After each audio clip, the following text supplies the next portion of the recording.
We're live. Hello, everybody. It's Tuesday, not Monday. It's Tuesday.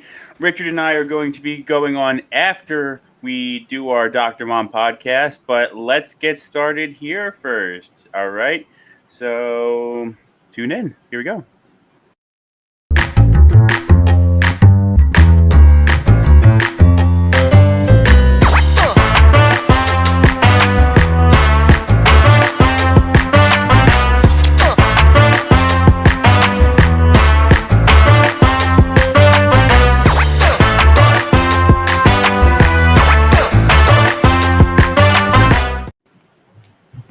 What is going on, everybody? It is Tuesday. It's 8 p.m. My mom and I are on time. And if you know both of us, for both of us to make it anywhere on time together, it might mean that hell is about to freeze over. But I don't know. It's pretty hot out today. So just so you know, at 9 o'clock, immediately after this episode, we're going to be diving into, or Richard and I are going to be diving in with you, or to the Richard Show. I'm sorry, the Ryan Mercer Show with Richard Masso.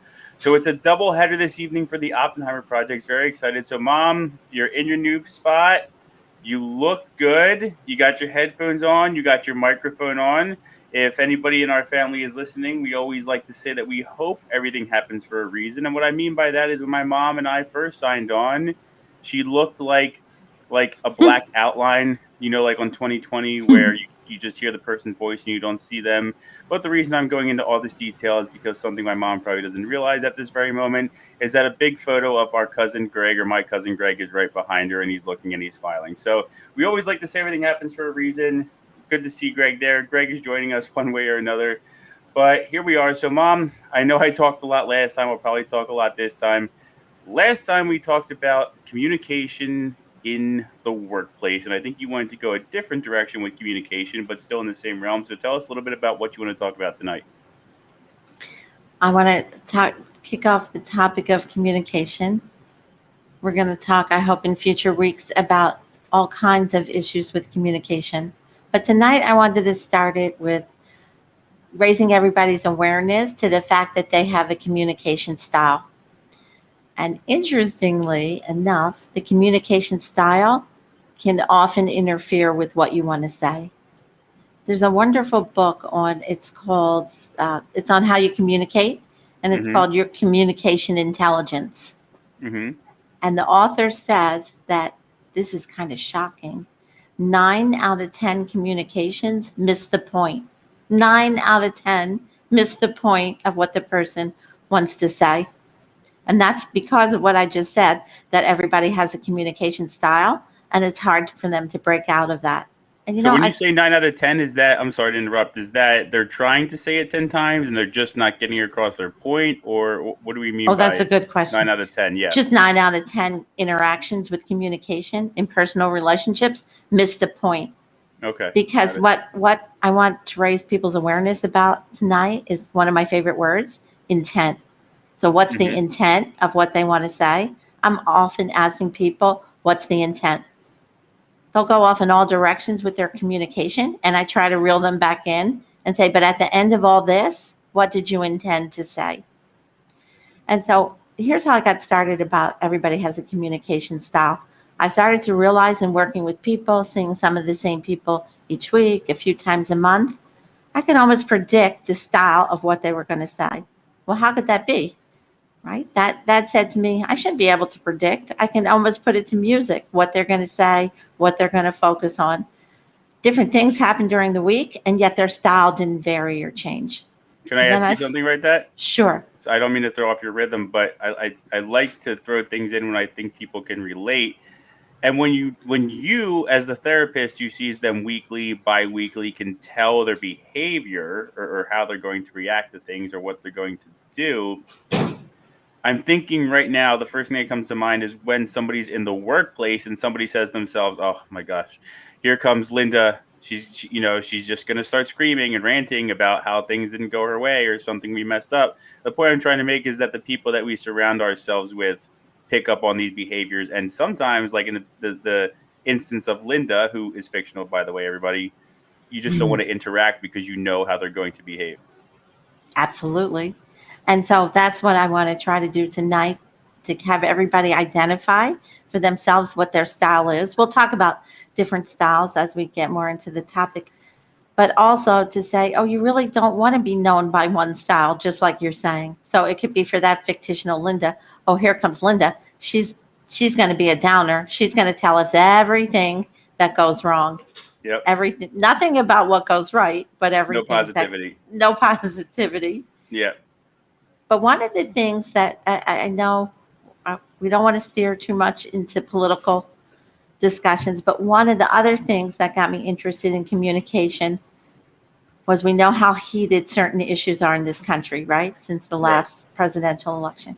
And because I'm trained as an attorney also, I came up with this idea that people, especially during the last election, they give their opinion as fact. And that is a communication style. And that, I don't know if that happens at work when you're saying, oh yeah, but they will give it as fact. And so they'll say, it doesn't matter what side, president-elect, president running, whatever it is. He had the worst policies. And again, you're saying this to a trained attorney. If you ask them for the policies are something they heard in the news. They didn't go to any original source, right? It's just something that they filtered from the news. So one thing I'll ask everybody to think about, are you one of those people who give your opinion as fact? See, that's go ahead. I'm sorry. I was going to say, I also was thinking for tonight, who are the people we trust the most? Usually we trust the people the most that have a communication style that's really balanced, that doesn't make extreme statements. Think about open-minded, lack of extreme statements, not a one theme to everything they say, not getting stuck on one thing, willing to entertain multiple versions of something. You know, I said there's many aspects to this. We're going to talk tonight just generally about communication and communication style. Later in other podcasts, I want to get into barriers and breakdowns in communication. And we'll probably also talk about communication when relationships fall apart in custody and divorce. And boy, did they get into a single theme then, right? It's just a one side to this story then. Yes. But you wanted to say something about, I hope everybody starts to challenge people and say, you're giving your opinion as if it's a fact. It's an opinion, but that's definitely an aggressive communication style. Yeah, so what I was going to say to that was that John Anthony, I'm going to bring him up real quick. Here's our friend John Anthony, just so everybody can put a face to the name. Mr. John Anthony Bakowitz, who is the head of the Peace Center, and he's one of our reoccurring guests, big part of the Oppenheimer projects. He had some things to handle in his personal life, but hopefully we get him back here soon. John and I did a podcast about how we think. Let's not even get to how we speak.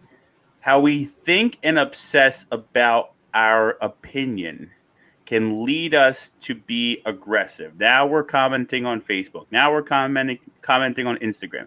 Now we're sharing articles. Now we're getting people all riled up. We can't help ourselves.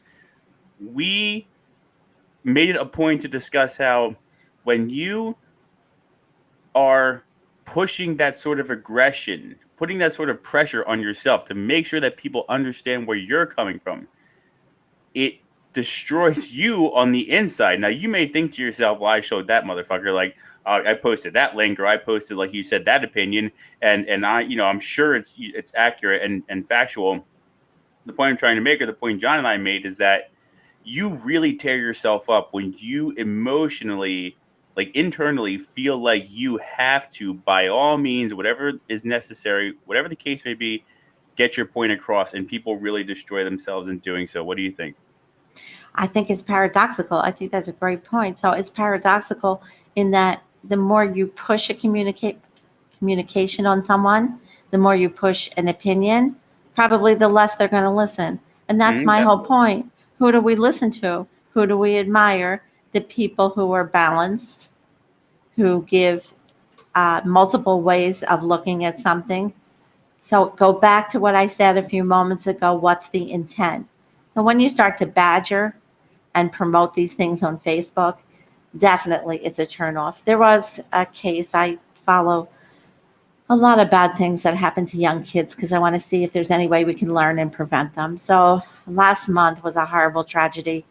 about a cheerleader, beautiful young girl, 13, who was stabbed 114 times by her classmate. I really would love to hear what John Anthony says about how anger gets to that level.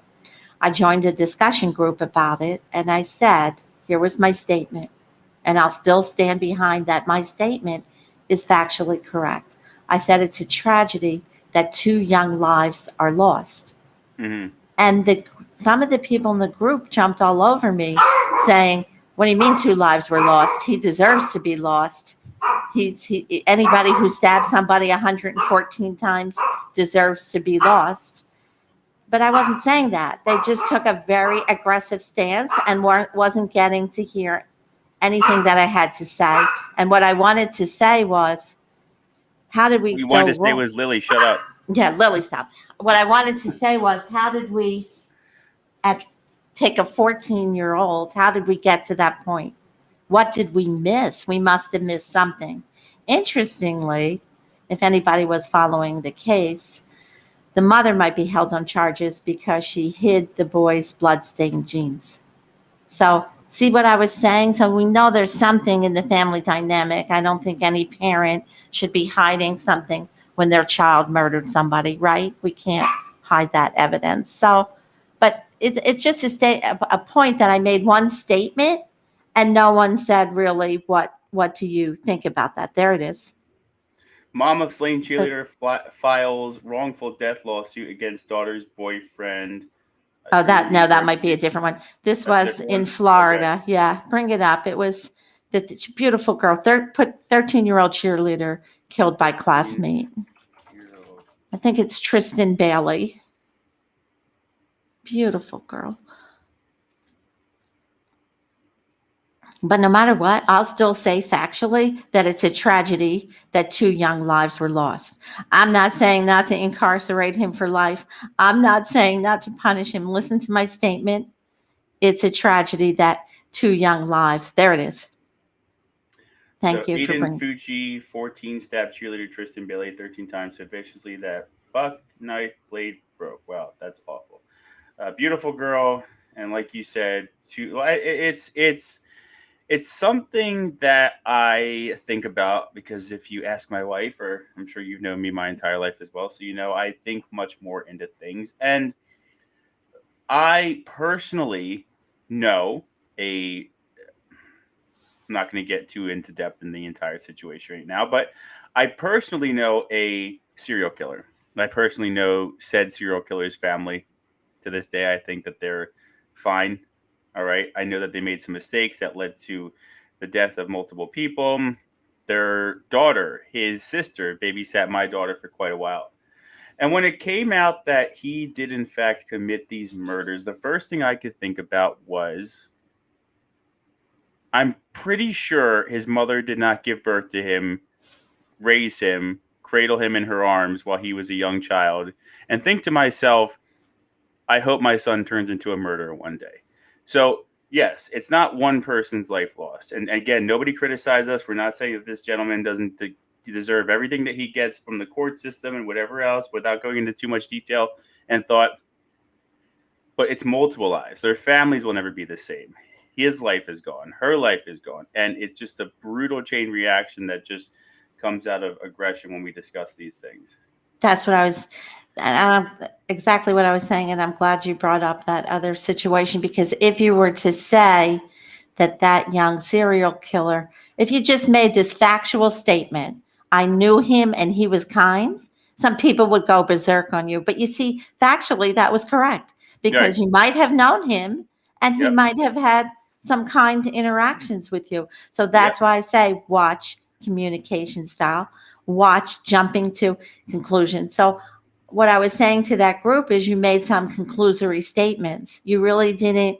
What I said somehow inflamed you, caused you to react. I know John Anthony talks about this. I always say respond, don't react, and question.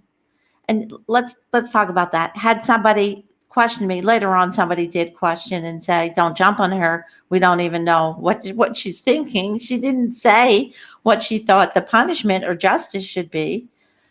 But I'll say again, the other matter you were talking about, I still think that's a tragedy. The loss of that was a young person too. The loss of that life is still tragic. So questioning is an important thing. Psychologists learn to question, not interrogate like lawyers do, but question. And I was thinking tonight that one thing I wanted to say to everybody is really watch if you take a pause, because I find one of the most difficult communication styles is not listening That's and not, definitely it's one of the biggest problems. and I wonder if that happens with your employees, just not taking a pause. And like I said, not questioning to find out, go back to that word I started with, what my intent was when I said about it's a tragedy about those two lives. But sometimes we can have a whole session and the person didn't take a pause. So let me say how it affects me as a professional, and then we'll talk about in personal life. As a professional, it's frustrating. And think about this when you're giving information to a doctor, a lawyer, a mental health doctor, because you're wondering, does the person really want any feedback? So one communication style is venting. But then venting for what purpose? Are we venting to just get something off our chest and we don't want to listen? Are we venting to get constructive feedback? And I really want to delve into that style of venting and not taking a pause. And how do you become so unaware? Because when you're venting without a pause, the other person's losing interest. I don't care if it's me, 40 years in the field, being a mental health doctor. Do you agree? It's hard to maintain interest when somebody's just spilling, and not giving you a chance to question, give some feedback. So I want people to really think about their pauses. Well, I And you think were one thing. saying it's a very difficult style, right? When they don't take that pause. Yeah, well, I was going to say, I think one of the most important traits, if you will, or one of the most important uh, tools of being a good listener is you also have to be able to control the situation in a sense and stop the person when you need to stop and be like, hold on, take a deep breath and back up. But here's one thing, and then again, it goes back to me always thinking in the deeper into things and treating everybody in every situation respectfully as some sort of experiment or lesson. And I mean that in the most absolute positive way. When I meet somebody who's venting, ranting, just going on and on, my first thought to myself is, what was your childhood like? What was adolescence like? Who was it? Was it mom? Was it dad? Was it an aunt? Was it an uncle? Was it a coach? Was it somebody that just would not let you speak, would not let you be heard?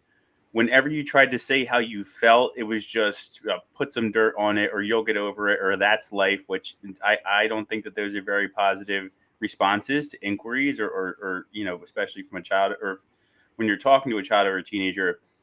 But again, to me, and I'm sure you can speak to this, when we have somebody who's ranting, venting, always needs to get their point across in some long-winded explanation, there's some sort of trauma or incident that took place, whether they were embarrassed, weren't listened to. Again, mom, dad, teacher, whoever the case may be, anybody their entire life, they just weren't good at communicating. And then they get older and suddenly it's like, I have to just let everything out at once because I don't know how to let it out effectively. What do you think about that? Well, so like this is typical of my son. He'll ask a question that's embedded with so many layers It's of true. other questions. It's, Yeah. it's, it's challenging, but I'll try to peel it like an onion, so to speak. So I do think that the first thing you have to do with venters is find out. Well, first of all, you have to ask yourself, is this a one-time thing? So if you're traveling on the bridge and you get stuck for an hour and it's hot and you can't really run the air and your gas is low, and everybody knows a bad story like that, right? Yeah. Or Yeah. you get a flat tire and you had a job interview, something dreadful like that, you're going to vent. Yeah. Agreed, right? Yeah. But now Exactly. I don't think you're talking about the singular venting or some catastrophic event when you vent. I think you're talking about a chronic venter, right? Yeah. Somebody Somebody who who it's always a long-winded explanation. never takes a pause. And Yep. long-winded explanations, common communication. Most people give way too much information when they're speaking. But at any rate, if you're talking about a chronic venter, I think if you're on the other ends, either employee or personal, relative, friends, you have to say, I always encourage people to say, hold on, what's the point? What do you want from me? Do you want me to just listen? I'll do that. Be honest. I'm gonna lose interest if it goes on and on and on, and I can't say anything. I think honesty is good, but I'll try. Or do you want some feedback? What do you really want? Raise their awareness about what they're doing and what they want. Do I believe that they weren't listened to and had trauma? This is very interesting what you're saying. I have found that venting is a form of OCD. Venting is a form of somebody who has an obsessive anxiety. First of all, people who talk too much, you know the number one reason they do it? They're afraid to leave out a detail. They can't set a boundary. They don't realize that you really don't need to know when you say, "How was Dr. Cook?" You don't need to know that the ride was long and arduous, the parking was this or that. You don't care about that. You just want to know how the doctor was medically. But they're afraid to leave out a detail. People who go on and can't set good boundaries, if that's their communication style, they often have an anxiety disorder and OCD. So venters are obsessive because, listen, at the end of the day, they're not venting about anything catastrophic. They're venting about anything and everything, right? The littlest thing. And that's why it's boring, correct? Because it's not something that's essential. So yes, I think that people with OCD often did have traumatic experiences. I think they often weren't listened to. But here's the bad part about OCD. One of the most difficult parts about that anxiety disorder is the inability to take feedback. A lot of times people who are traumatized and have obsessive personalities have an inability to take any feedback. So what you know the employee, come on, everybody knows the employee, the friend, the person who even if they take that pause and you give them some feedback, they do the yes spot. Does everybody out there know the yes spot? You say, but come on, try this. This will make you feel better. Hey, here's a suggestion. And they're going to do yes, but it's not going to work. Everybody knows that. And then how do you feel when you're on the receiving end of that communication? I have a question for you. Sure. And I'm going to flip the coin and I'm going to ask you a question that hopefully attaches to my last question. So here's something I've noticed, and I've talked to other people who have friends or family members who struggle or have struggled with addiction, okay? Why do addicts give such long, detailed explanations when they need to lie to us about where they're going, why they need money, why they can't pay us back, what happened to their job, etc.? Because it's not just one; it's like a universal thing. What's the trauma? Is it because we've caught them so many times that they feel the need to go into so much detail? What's that communication while we're on the subject of somebody who's venting and ranting, and then I ask the question about trauma and things like that? Well, addicts always vent and rant, right? And Yeah. now here's a question. Are you asking me when they're high or straight? Straight. Okay, because When a they're lot of sober. times, Why do you need $20? Well- What are you going to do with it? sometimes you think they're straight and sober, but they're not. I've heard that too. I've heard that I'm actually not very good at detecting it. Right. So I would say right off the bat, a percentage of them are high, but you're right. Sometimes they're not high. So what's an addiction? In a very simple form, an addiction is an inability to set a boundary, right? You can't set a limit. So Right. then you can't set a limit on anything. You can't set, Right. they're always big talkers. You can't set a limit. And forgive me, I don't want to offend anybody, but there is an element of self-centeredness to all addicts. All addiction has some element of self-centeredness. Right. So then they're kind of the center of attention, like to tell the stories, right? Because everything's about them. So there's a little bit of a narcissism with addictive disorders. Sometimes they're high and you don't know it. They have a poor ability to set a boundary. And let's just talk about the communication style for a minute, since you brought it up, of deceit and lying. So what happens when you're deceitful and lie? You get entrapped in what? In more and more and more lies. Did you ever see a liar? First of all, addicts lie. So you're really asking about a communication style when you lie. So did you ever see a liar who didn't go on and on and on? No, or felt the need to add ridiculous details that you weren't even going to ask to begin with. You know what I Exactly. mean? Yeah. So let's read these real quick while we're talking Oh, about sure. the I'm sorry. and just so everybody knows, this is one of the great things about a podcast, if you will. We're talking about communication. We led to one thing, but we also want to have the doctor here answer some of our questions while we're on the topic. So I typed in personality traits of an addict, like my mom said, just to kind of narrow it down, boil it down. Drug addicts may have impulsive behavior. Drug addicts may be compulsive. An addictive personality may lead to inability to handle stress. Drug addict personality might include grandiose feelings. Did I say that right?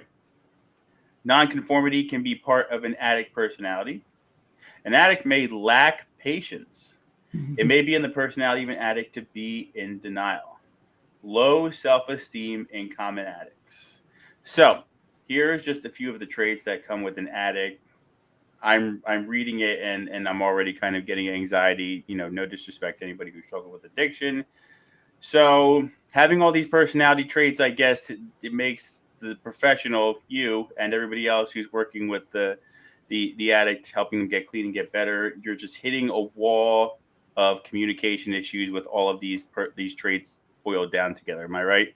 Oh, absolutely. But addicts aren't the only ones who have grandiose That's another communication style, isn't it?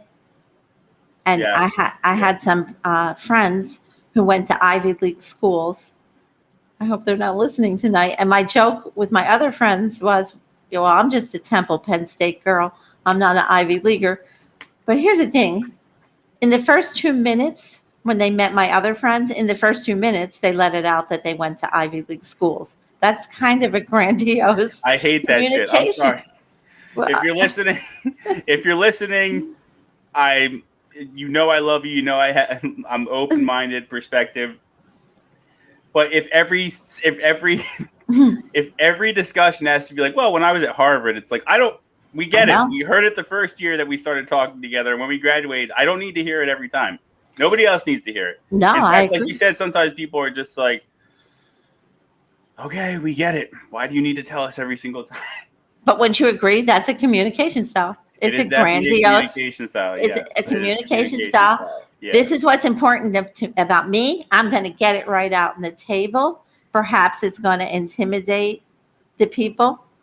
It's a showstopper to me. Somebody once told me that they were at a wedding, and at the end of the night, they found out, not by the person, but that the person they were sitting next to was a billionaire, not a millionaire, a billionaire. And they didn't say anything. They were not a word, not all dressed in designer clothes at the wedding. I love it. And that was the most wonderful thing to my patient. Could not believe that he didn't say what he owns in the first.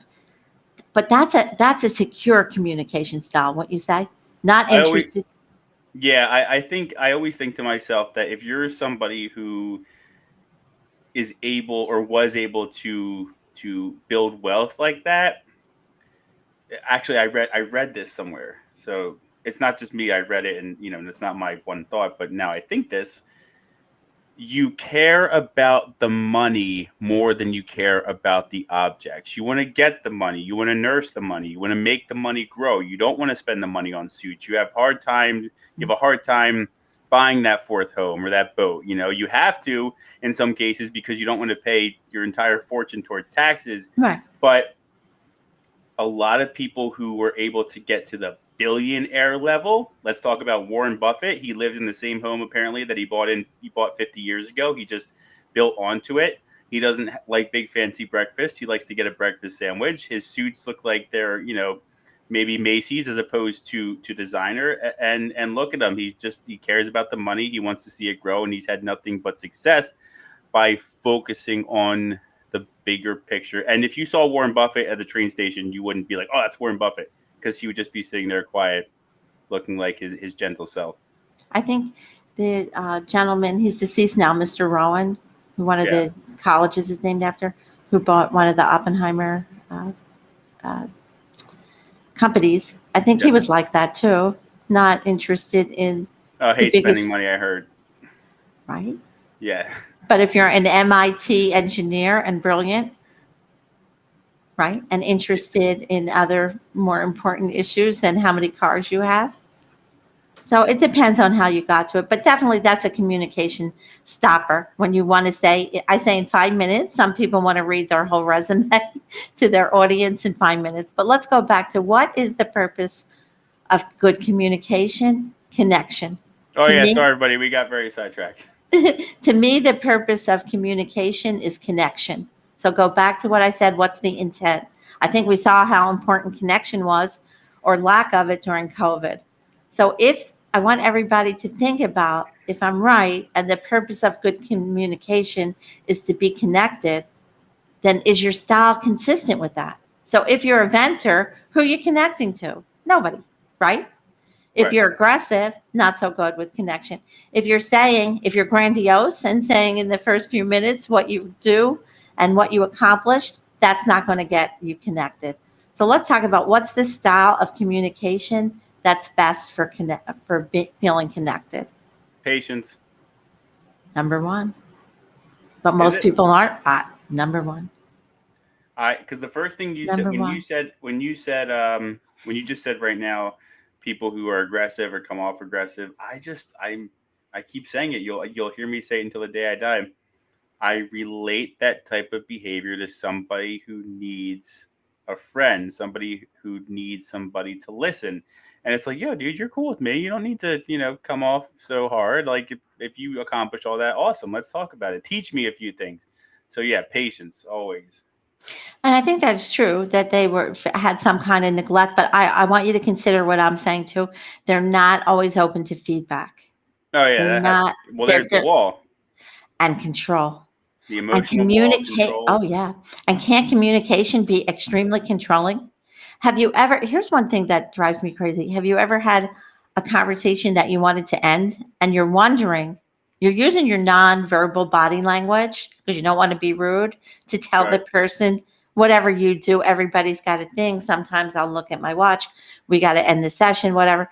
How does somebody become so unaware as a communication style of the person's nonverbal behavior? Did you ever Well, you're wonder that? listening. You're listening. That's why you have to cut them off. Is because they feel like they're not heard, and you're listening to them, And you're and you listening. and you're particularly in your role sincerely care about what that person's saying. So why would they want it? I'm sure there's people, if I remember correctly, who book 2 hour sessions with you. They do. I say they want to see me more than I want to see myself. That's my famous joke. They want to spend more time with me than I want to spend with myself. But I'm saying for the person who's going on and on, how do Yeah. they miss that cue that time's up? Or I see what you're saying, but we have Yes. to also pay attention to nonverbal cues. But patience is a big one, and most people are not patient. The second thing is, what's the point of the communication? Like I said, is it to be connected? Is it to challenge? We'll talk later on about maybe not in this podcast, but other ways. There are healthy ways to challenge and ways to challenge that bring the communication down. I think that really trying to see and learn what the other person's really saying and not jump into a conclusion.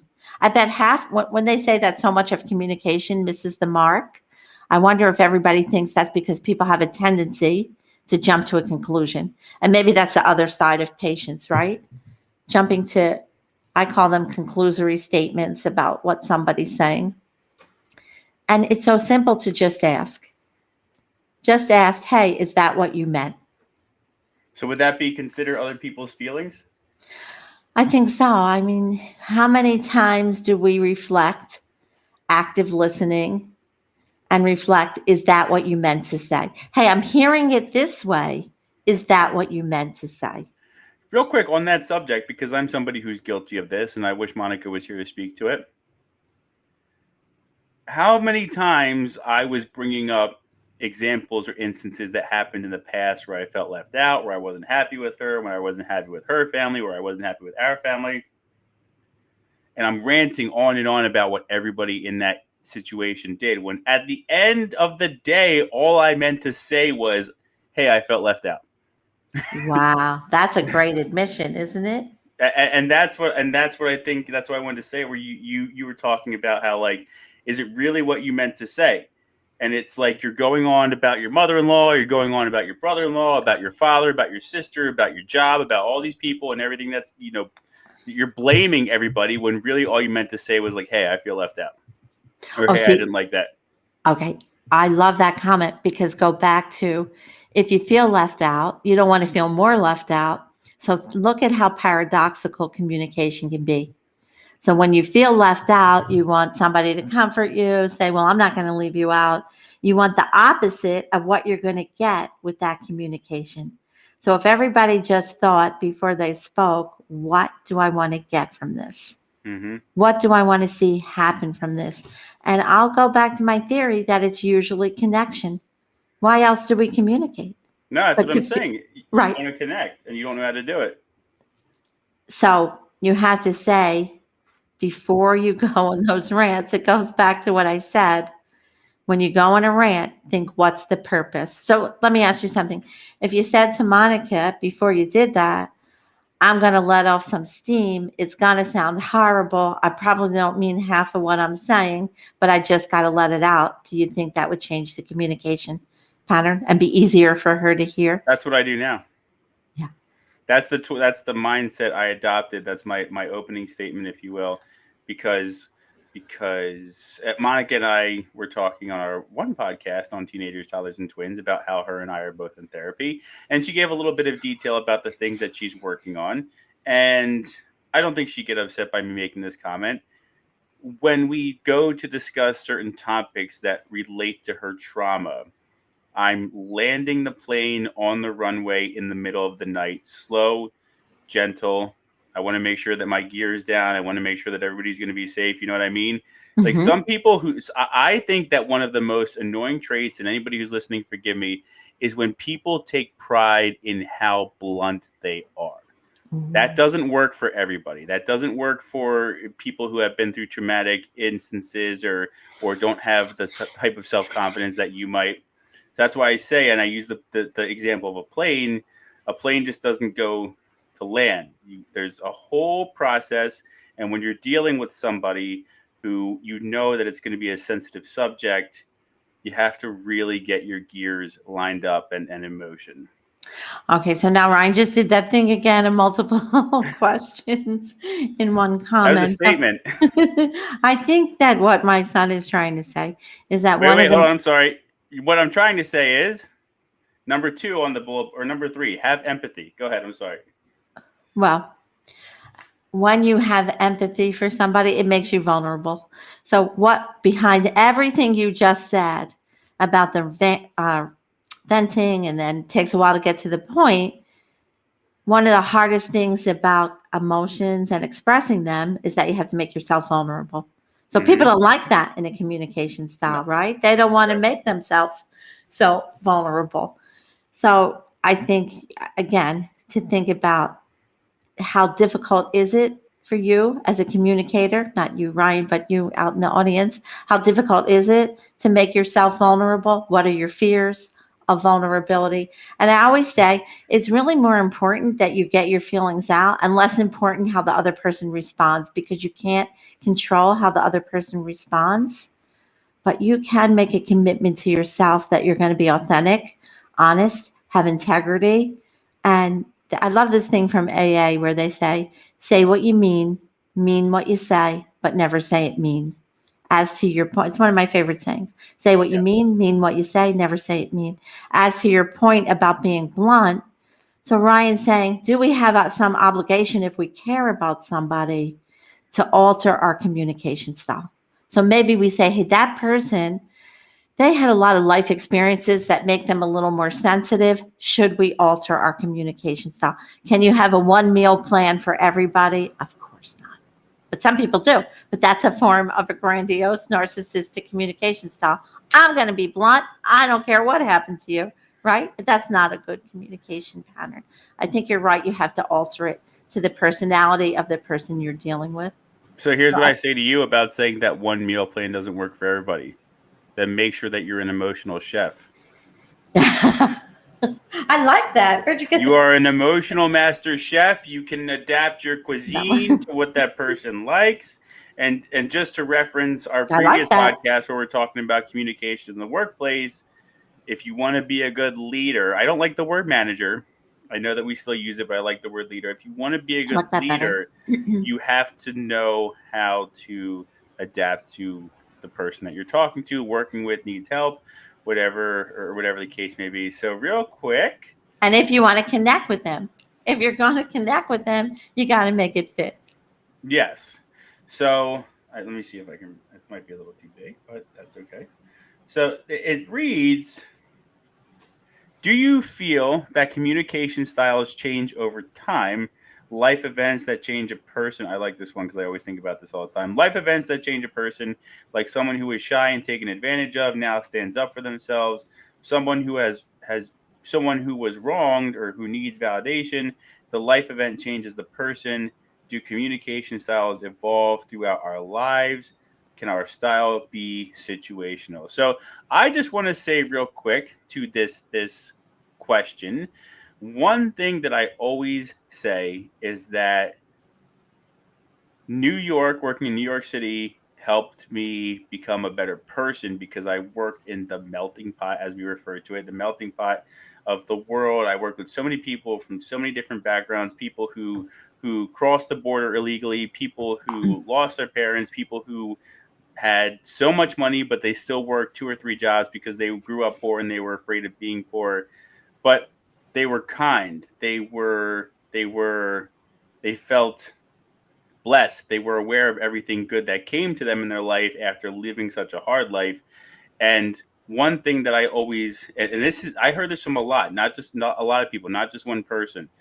Whenever I ask somebody, how are you doing? They would say, I'm blessed to have a job. I'm blessed to have been able to wake up this morning. They really did not forget where they came from, and that to me helped shape me in many ways. Not that it completed me or complete me, but it made me more understanding about the struggles that people face, and to be very grateful for everything that I have positive in my life. So that's just what I'm saying to that, is that while I may have not been as open-minded prior to New York, now, and you hear me here with my layered questions and statements, I feel like my mind is opened up completely, like a whole different lifetime. Because before that, do you think before that you thought people were more all one way? Is that what you're I trying to think before you that, my perspective was just Newtown, Pennsylvania. It was just Bucks County. I had not really been out of that small town, and not that everybody's the same, but you know, you drive to the NAC every day. That's as far as you go. You go to the supermarket. That's as far as you go. Going into the city is a big deal. But then when you're going to New York City every single day, and not only do you work with people from all over the world, you're meeting people from all over the world day in, day out. It really helps shape you. And that's why I think one of the reasons I think that they say if you can make it here, you can make it anywhere. But yeah, that's my thought on it. and this is a story I guess for another podcast, but part of what you're saying is that some narrow-minded communication is is ignorance, not stupidity, 100%. Yeah. right? But truly ignorance It's of not not. stupidity. Yeah, you can't blame. I always say, and this is one of the truest things. I wish people could pick it up and take it with them. Just keep it and realize it. If you don't know, you don't know. Maybe you heard the story a couple weeks ago about how a dad went outside on a hot day, turned on the hose towards his son, thinking he was going to play with him, and he gave the son third-degree burns because the hose had been sitting out in the sun. Oh, And in the comment section on Facebook, what a moron. They should be charged with neglect. No common sense. And me, I'm like, listen, I'm not an outdoorsy person to begin with. I don't even cut my own lawn. That's some mistake that I could make. If you don't know, you exactly. don't know. Period. No matter where you got your degree, no matter what you've been through, if you don't know, you don't know. Oh yeah, there was a tragic story. You can maybe bring it up next time, of a young mom who left her baby in the car, and the baby passed away. The temperature was high 60s, low 70s. She really didn't know. Yeah, no, it's not great to leave a baby in the car, but they were judging. But she didn't know. And guess what? I didn't know at that low. Did you? At that low temperature, it Was could that the still one where the get that. baby hypothermia in the trailer park? No, that was one where she thought the dad had gotten it, but none of them. It was another part of the country. None of them really realized that the inside of the car would get so hot. So now you're Yeah. talking about judgment. So I made a joke, even though I'm not of the same religion, that I thought the idea of Lent was great because it's a self improvement. So I'm all about anything for self improvement. Yeah. And a few years ago, I said for Lent, I'm going to try to give up judgment in my communication. That's hard because of what you just said. When we hear tragedies, we want some reason for it. We don't want to think that life's random, that you could randomly make an innocent mistake. We don't like that idea. Our psyches don't like that. So we tend to blame and pass judgment. And I think that's a really bad communication style. And again, stops interactions when you start to judge. It's another thing I'd encourage people to say. Try to clean up the judgment when you're communicating. But I think we have a question. No, that was You got Marla. That was the one we just touched base on. about the does your communication style change Yeah, and over that's where I time? mentioned about life events and how And yeah. I wanted to say one other thing to Marla. I've been fortunate enough sometimes to be in court when a victim makes a victim impact statement, and that's all about what Marla's saying. So some of these victims were, unfortunately, it's a lot of times young women with sexual assault, and now they're in court, and now they're facing the perpetrator. And I used to think, I don't know if this is a good idea. Maybe this is more traumatic. But when they learn to communicate and say that in a controlled environment, wow, just like Marla was saying, you see so many changes. If they can stand up to that and really say how it felt and what it made them feel like, then that's very empowering. And so I do think communication changes over time. And I will Yeah. say, as I'm aging, that one of the great things about aging is you become, I don't want to say more blunt in a rude way, but you realize time's a ticking. So you want to communicate in a different way. So I would say, Marla, that one of the advantages of aging is a communication style that's really more like I was saying about connection, more balanced, not as impulsive, and more patient. So, yes, I think life events can change. I always think of that victim statement and being able to really communicate, stand up to somebody, and how that changes and makes you more assertive. And remember, aggressive is putting somebody down. Aggressive is you're an asshole. You did this to me. You did that to me. Assertive is I feel sad when you do this. I feel bad. It's focused on you. It doesn't point fingers. It's not judgmental. And Yeah.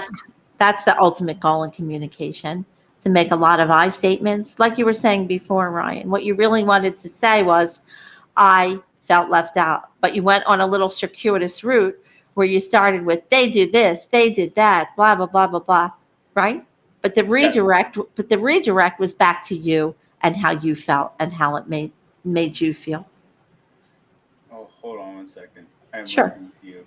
I am listening to you. But hold on. I just want to bring this up real quick. How do I make it? Hold on. So, one of my favorite lines from a fictional character is from Frank Lucas, portrayed by Denzel Washington in the Academy Award winning film American Gangster. And while the line itself may be fictional, I think that it is so true. And this isn't me putting anybody down, but if you're somebody who vents, rants, goes on and on with emotion instead of saying how you really feel, check this out.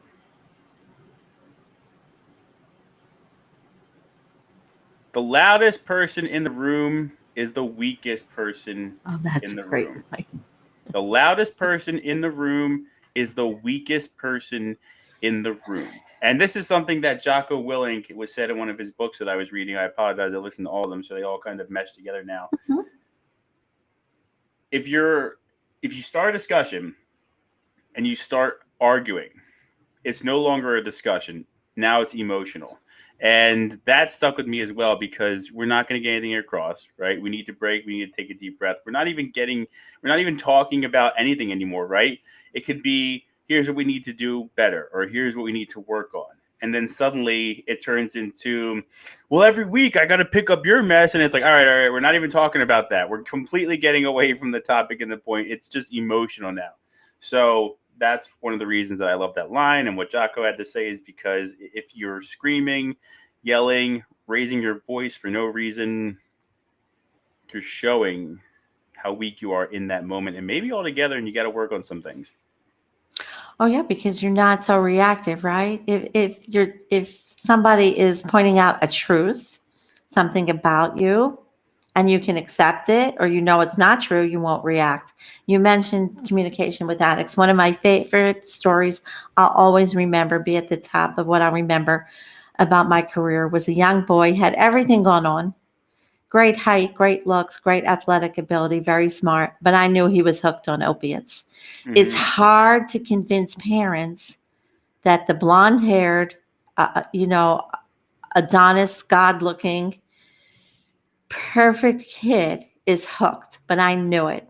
So I called the parents in and I confronted in front of the parents. And what do you think the addict did? He went berserk. You flipped out, yeah.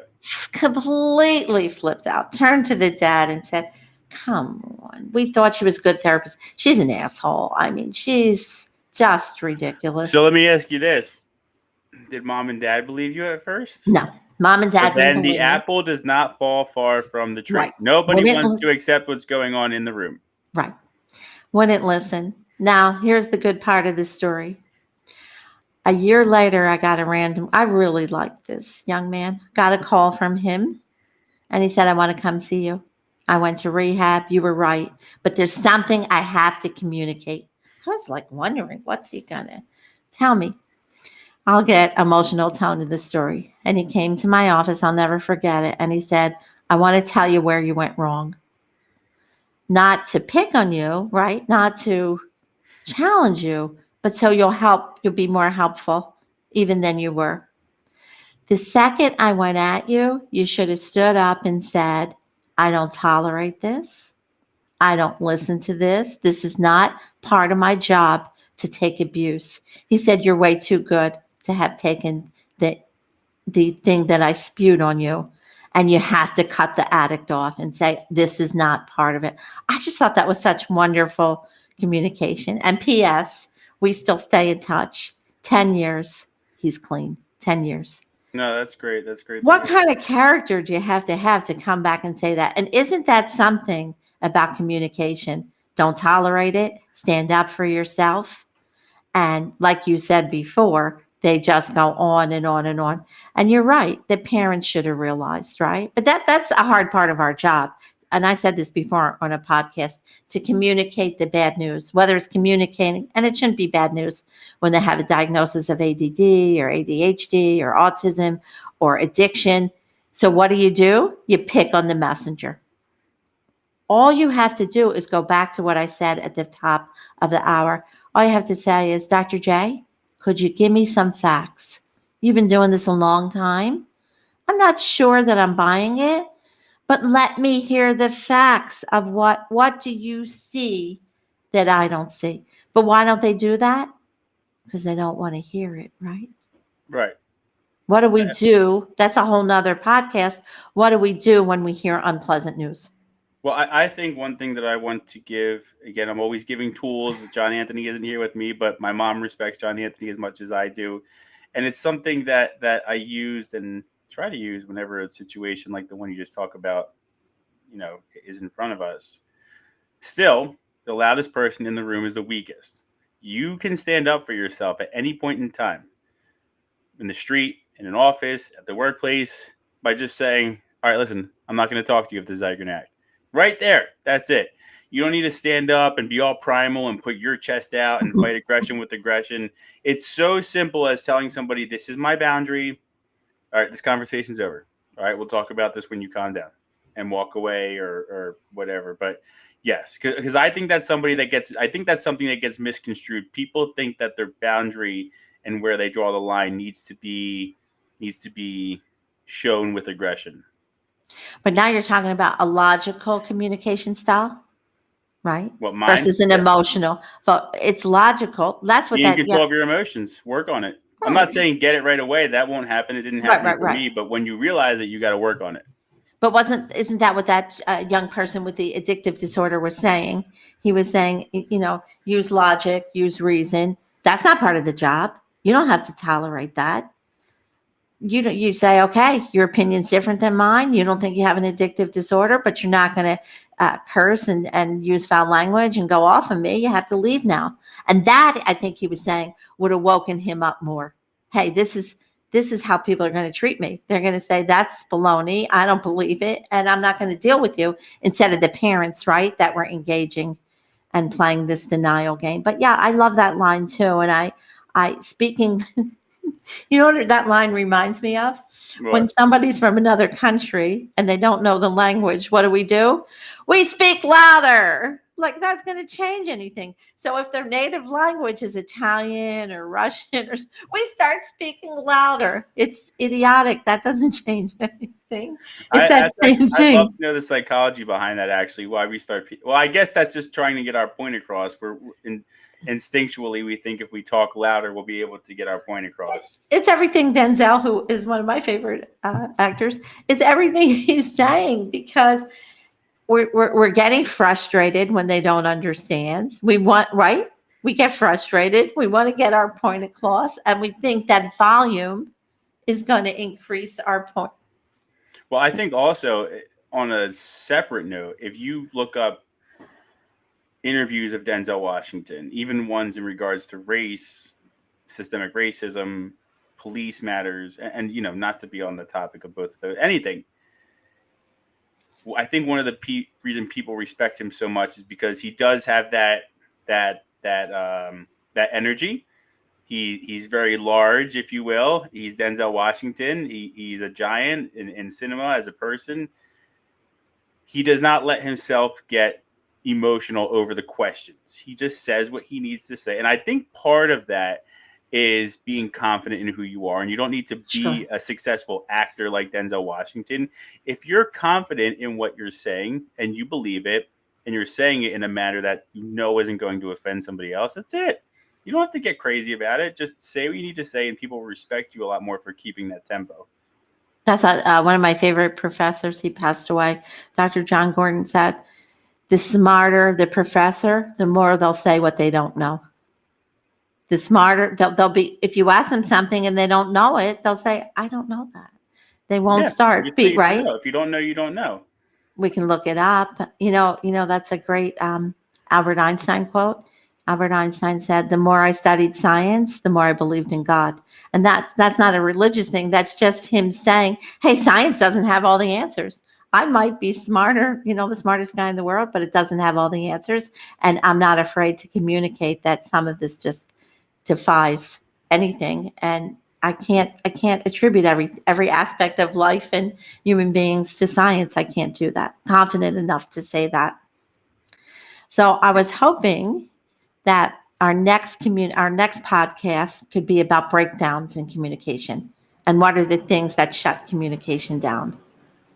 So I want to, over the next week, have everybody think about what their style is. Is it too aggressive? Is it too much venting? One thing I want to touch on before we finish, you touched on it a few times. Is it too negative? Because Ryan, when those people in New York had, one of my favorite words, when they had grace and gratitude, how did it make you feel? You wanted to be around them, didn't you? Yeah, the energy changes. You want to be around that person. Right. Yeah. So I want to talk about, or I want to encourage people to think, is their communication style too negative? And then we'll move into what really shuts communication down. And I'll leave you on this note. One of the big barriers to shutting communication down is saying things in an all or nothing way. You're always a jerk. You always trounce on my feelings. Terrible communication style. You never. You're always picking on our culture being Jewish. It's an old joke. You'll like this because you're in the restaurant field. That the waiter to a bunch of Jewish women, after hearing all their complaints, this is too cold, this is too hot, he says, by the way, was there anything I did right today? Because they can't focus, right, on anything that's good. And nobody wants to be around that communication style. No, that's why I don't. Is there anything? Right. That's why I don't come to family dinners anymore. Yeah, right. Is there anything I did? But on the subject, going back to what you said about people that we like being around and having good energy, that's why I decided to start my second podcast with my friend Richard. Hello, everyone. Oh, hey, Richard. What's up, How are man? you? Not much. Richard, did you have any questions for the doctor as we get towards the end of the show? No, it was very informative, and yeah, I don't know. I just gonna keep saying I don't know, so I sound smart from now on. Yeah, there you go. I often do. Don't remember actors' names or what I was talking about, so I say I don't know, but I don't think I do it for those. It's a nice breaker because the more you say you don't know, it makes somebody feel, oh, that's good. He can admit he doesn't know. But I don't think there's much you and Ryan don't know about movies, to tell you the truth. Or at least we will Google it. But I also think that's the same as when, it's funny. I only heard it once. I was failing at interviews, like when you go in an interview to ask questions, or if you don't know the answer, to tell them you don't know the answer. I think it's one of the most brilliant, pieces of advice to give someone, because you'll sit there and try to BS your way and sound so stupid. Whereas if you just said, I'm not familiar with that technique, can you tell me? And the amount of times then the interviewee says 2 words and you're like, oh, I remember. So that's so funny. Before I go, that's when a parent brings a teenager to me, usually a teenage boy, no offense, guys, and they say he's never going to talk to you. And I say, I think I got it covered. And all you got to do is start questions and listen, but not questions that annoy them. Just listen about their world. Right. That's all, because everybody in the end does like to talk about themselves. No, we do. So that's why the show is named after us, the Ryan Mercer Show. Yeah, I mean, it's one of the reasons. So I will tell you, Dr. Mom, have you seen Mare of Easttown yet? No. How have you not seen it? You're the crime thriller lover. I am. I love the crimes. So much of what you were saying about addiction and then personality and then all, yes, if you had seen it, we would definitely, or when you do see I'll watch it. I will. We'll have to do a joint podcast because. And don't listen to the podcast because tons of spoilers if you're really going to watch it. Okay. Richard disappeared for a second. It's his computer. Is he going to be afterwards next week too? Nah, we'll probably go back to Monday. Hold on, let me let him back in. I got him back in. I like it afterwards. All right, guys, I'm going to watch the movie before next week. All right. Thanks, Mom. Get out there you're welcome. Get out there and communicate well. We're going to communicate well, so let's bring Richard back in. All right, Mom, I don't know if that was me or so. Mom, thank you. We'll see you next week. So here comes Richard. Now it's our turn. It's Tuesday at 9:02 p.m. I'm Ryan. And I'm Richard. Here we go.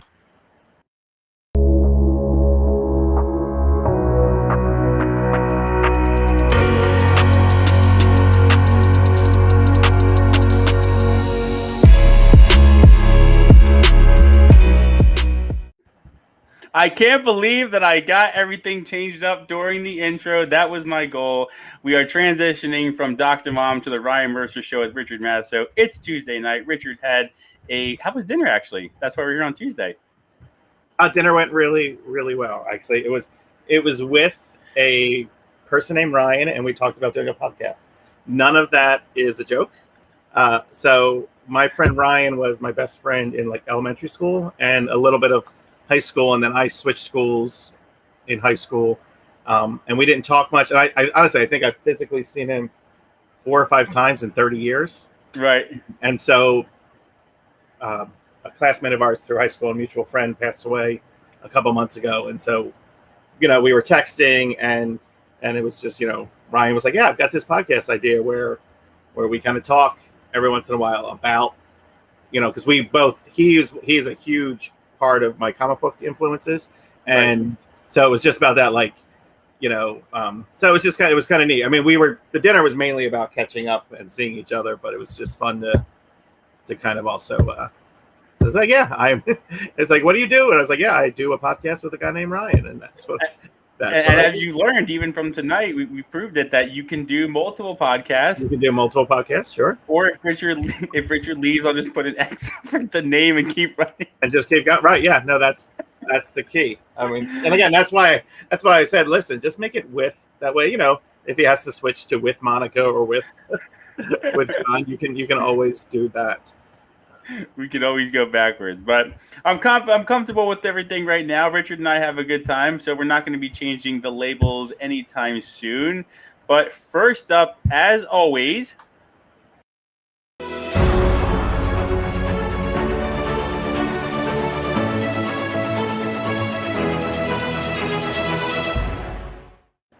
so 2 weeks ago, I didn't leave a lot of content on the page. I'm looking at Richard's notes, which he puts together and sends us for the podcast. Really excited to get into this one. Richard, take it away. Lots of numbers, just a big week in entertainment. And again, and the first note on the notes is if you need to go run to the restroom or something, I will cover you during the news here. So, all right. So weekend box office as always, and we have been talking.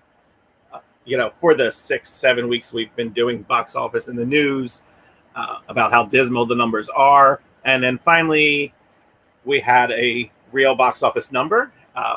F9, the Fast and I guess just F9, the latest installment of the Fast and Furious saga, won the weekend with 70 million, which is the largest number since 2019 Rise of the Skywalker. Which again is just again, it was. I think Sonic was the last one to get a big number before this.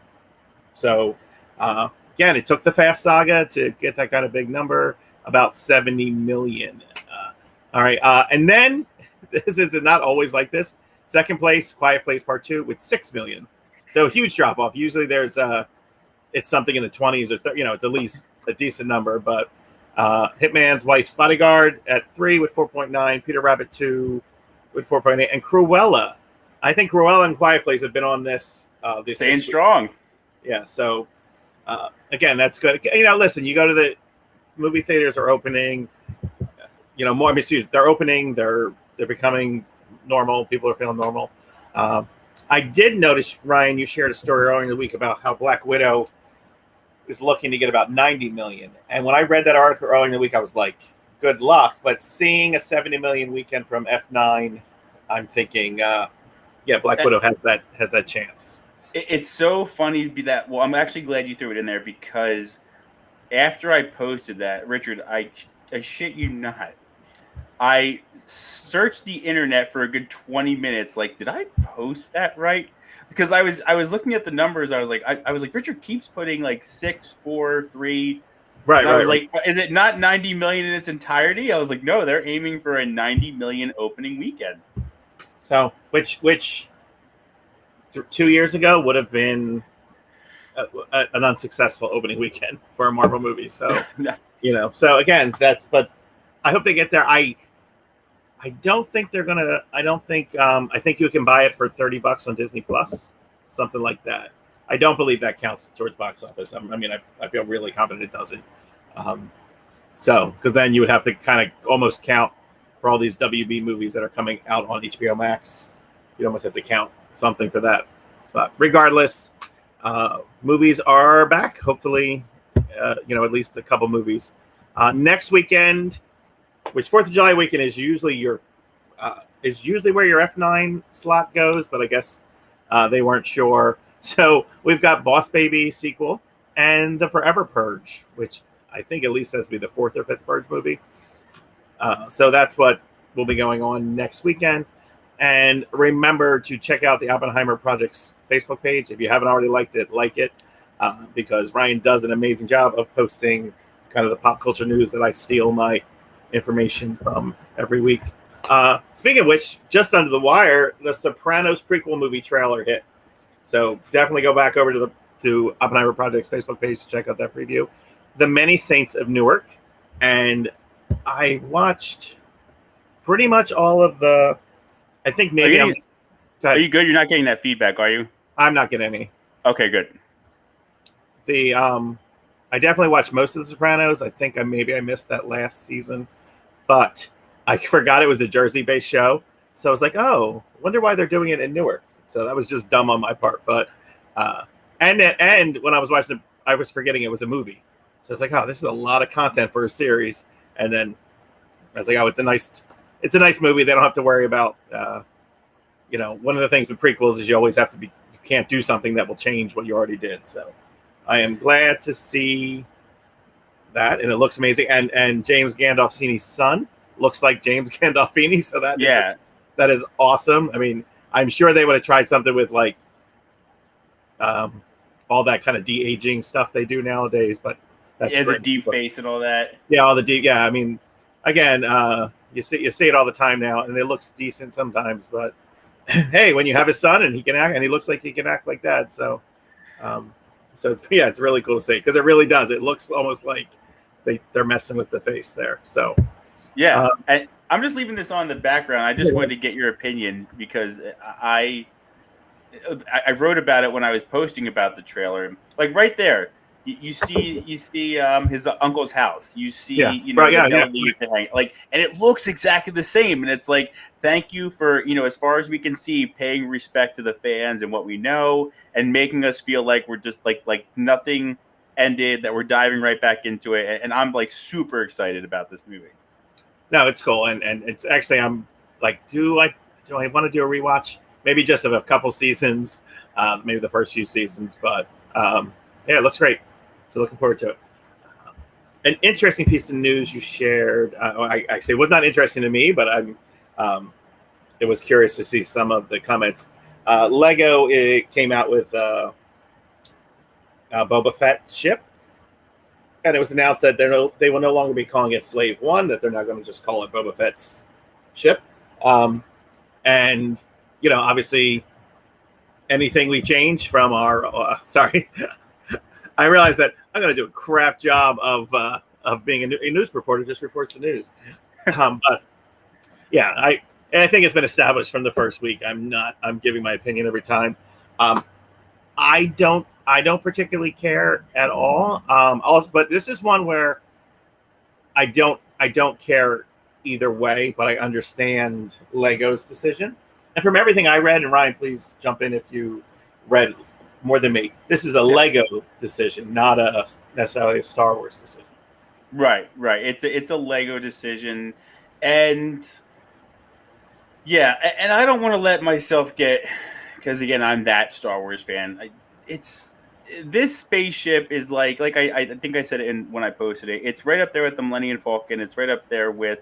I forgive me for not being able to name the starship from Star Trek, but it's one of those spaceships, and people who don't watch Star Wars or movies or comics like us, they're like, it's just a ship name. And to some people it's like, no, you are completely messing with my childhood, and I'm not going to let myself get upset about it. I get why they want to make that decision. Do I think it's necessary? Mixed, but right. Some people, like, you saw that and I felt kind of bad. I was like, he played Boba Fett in the special edition for 3 seconds. He played Boba Fett, and he's very upset about it. That is the ultimate clickbait headline, because I was like, whoa, what, dude? Right, yeah, I know. That the guy from The Mandalorian, who I apologize for not remembering his name, and I'm just like, no, what? No. He would know, the man who plays Boba Fett and Jango Fett in the... that actor, he's from New Zealand. Yeah, so I was like, can't be him. And then it was just like, yeah, this dude, Mark, blah, blah, blah. I'm like, all right, that's like a power. Again, I'm not disrespecting, but that's like, a Power Ranger from the Dino Thunder series, like, makes a comment about the, sanctity of Power Rangers. Same thing. But again, he's entitled to his opinion. Everyone's entitled to their opinion. Again, I'm super, super sensitive. I'm Mr. Sensitive. When a couple weeks ago, I was a butler at my school. A student won a contest, and in the weeks leading up to it, when the kids were like, when I was hyping up the kids, it was funny. A couple kids would be like, "Oh, you're going to be my slave next week," and I'd be like, "Nope, that's not, that's not how we call it. I'm a butler. I will be your employee." And and it's funny, like, well, no, you'd be like us. And again, they were coming from they weren't coming from a totally ignorant place. They were coming from like, oh, we learned about slaves in social studies this year, and. So let's see, we got a comment. What do we got? Oh, it is still Slave One on the official Star Wars wiki, but the URL is now Boba Fett Starship. No. Oh, I see it right here. I can show it. Yep. So that's there.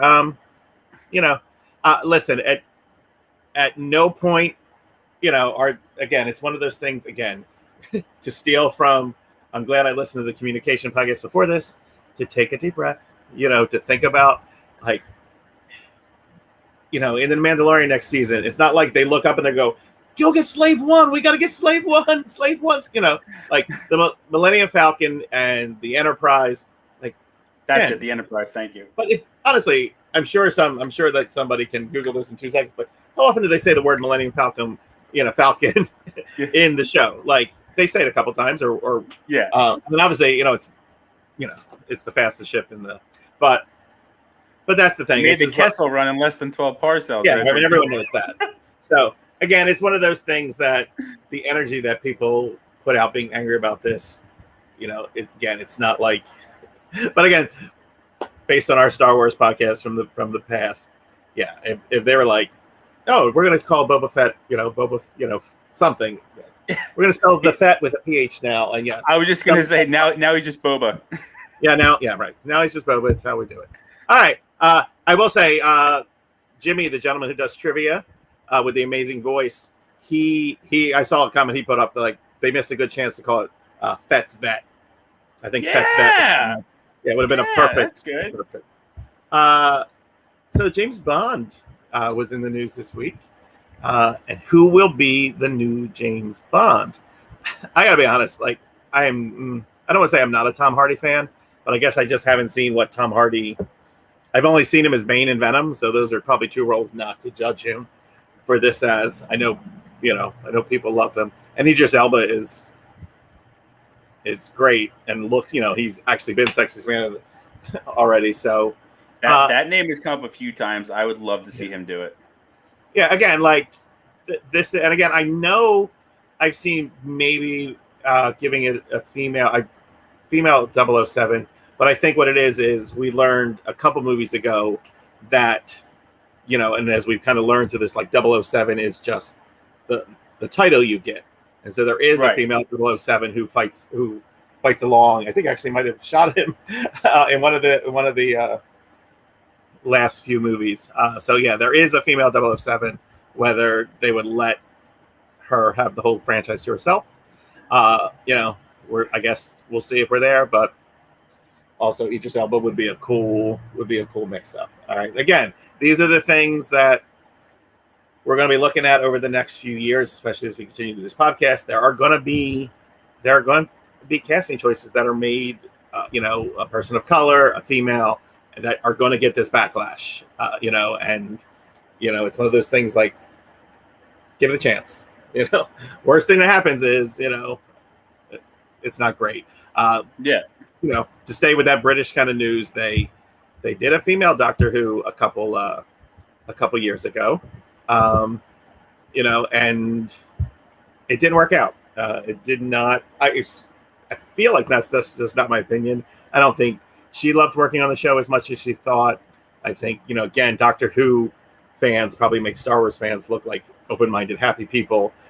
There's a strong, because they're just blowing up 50+ years of all these doctors. So in the news this week was that they are looking at potentially hiring openly LGBTQ actor or actress as the new Doctor Who.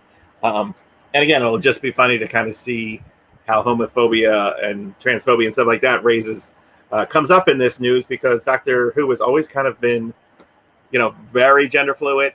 He's never really had girlfriends or crushes, and even like when they played up a relationship with him and one of his companions, it was always very one-sided from the companion's part. So, it'll be interesting to see and kind of mixing it up.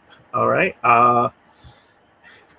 So I was gonna scaffold these news. So I did see you posted that Good Girls has been canceled and Manifest has been canceled, 2 NBC shows. But the interesting part about your sharing of it was that the news wasn't just that they were canceled; it was that streaming services have passed on these shows. Yes, and that was very interesting to me as well. I was actually thinking Designated Survivor got canceled. I thought it was okay going to Netflix. I'm waiting for the next season, like it has me there, and a few others. But maybe streaming services just don't want to be known as sloppy seconds, for a lack of better terms. Yeah, that's a lot. Right. Yeah, right. So, and they have bigger fish to fry. Like HBO Max is pumping out movies, getting the original actors, putting all this stuff out. Like they have things they need to work on it, and picking up another show that got canceled might not be in the deck of cards. right, and I think that's the conclusion I would draw now. Whereas a couple years ago, Designated Survivor got picked up because Netflix was like, okay, we could use this. Right. And some of these other shows are like, yeah, Hulu would pick it up, like the Mindy Kaling show, like Hulu picked up, and Yahoo picked up Community when they were fresh. Now Disney Plus, Netflix, Hulu, and HBO Max and Paramount, like they have so much content and so much content they're producing on their own. They don't need anyone's sloppy seconds. Like we got our own stuff to focus on and worry about. So so unfortunately, and again, Good Girls and Manifest were two of those shows that had that strong cult following. I actually just started Good Girls. Well, now I know it's Good Girls final season today. And actually, I'm quite happy they're not, like, I don't know what other stories they could tell. So, on that note, on a little bit of a sad news, Blink-182's Mark Hoppus has been diagnosed with cancer. I got to tell you, it sounds stupid to say, but that's a person who I see fighting it successfully and really just definitely. I thought the same thing. Yeah. So, he'll do what he's supposed to, and so. Again, sending all positive thoughts his way. So for a little fun, this was, I don't know if you got to actually see this, but Christopher Maloney got a birthday present. Got a Father's Day gift from his daughter. She printed and framed out a tweet. Somebody had asked, like, what was your most unique celebrity encounter? And this person tweeted, I saw, Christopher Maloney plays a real tough cop on, on TV, but he was unable to control his children during a brunch we were at, and his daughter like printed out the tweet. It's just, and again, like it really, that he is a fun, good human being, and he passed it along to his girls, because she put a little picture of the two kids in the bottom corner, and again, as when you bring those three youngins out, you're not going to ever have a nice quiet dinner out, and so that was just a neat little thing to see for Father's Day. I completely agree and understand where Christopher Maloney's coming from, and I think he has all girls, does he not? Yes, he has two girls. Yep. As a dad, it's the girls get a few more inches than the boys. I'm sorry to say, it's just kind of the way it is. Ask Monica; she's ready to yell at me for it all the time. Sometimes you just go, come on, honey, they're just messing around. And it's like, no, get them the hell up before I lose my mind. All right. And so that is my news for the week. All right. So that is Richard's news for the week. And let's see if I got this right. Here goes nothing. You ready to move into the topic? Sure. I hope I clicked the right one because I can't see it.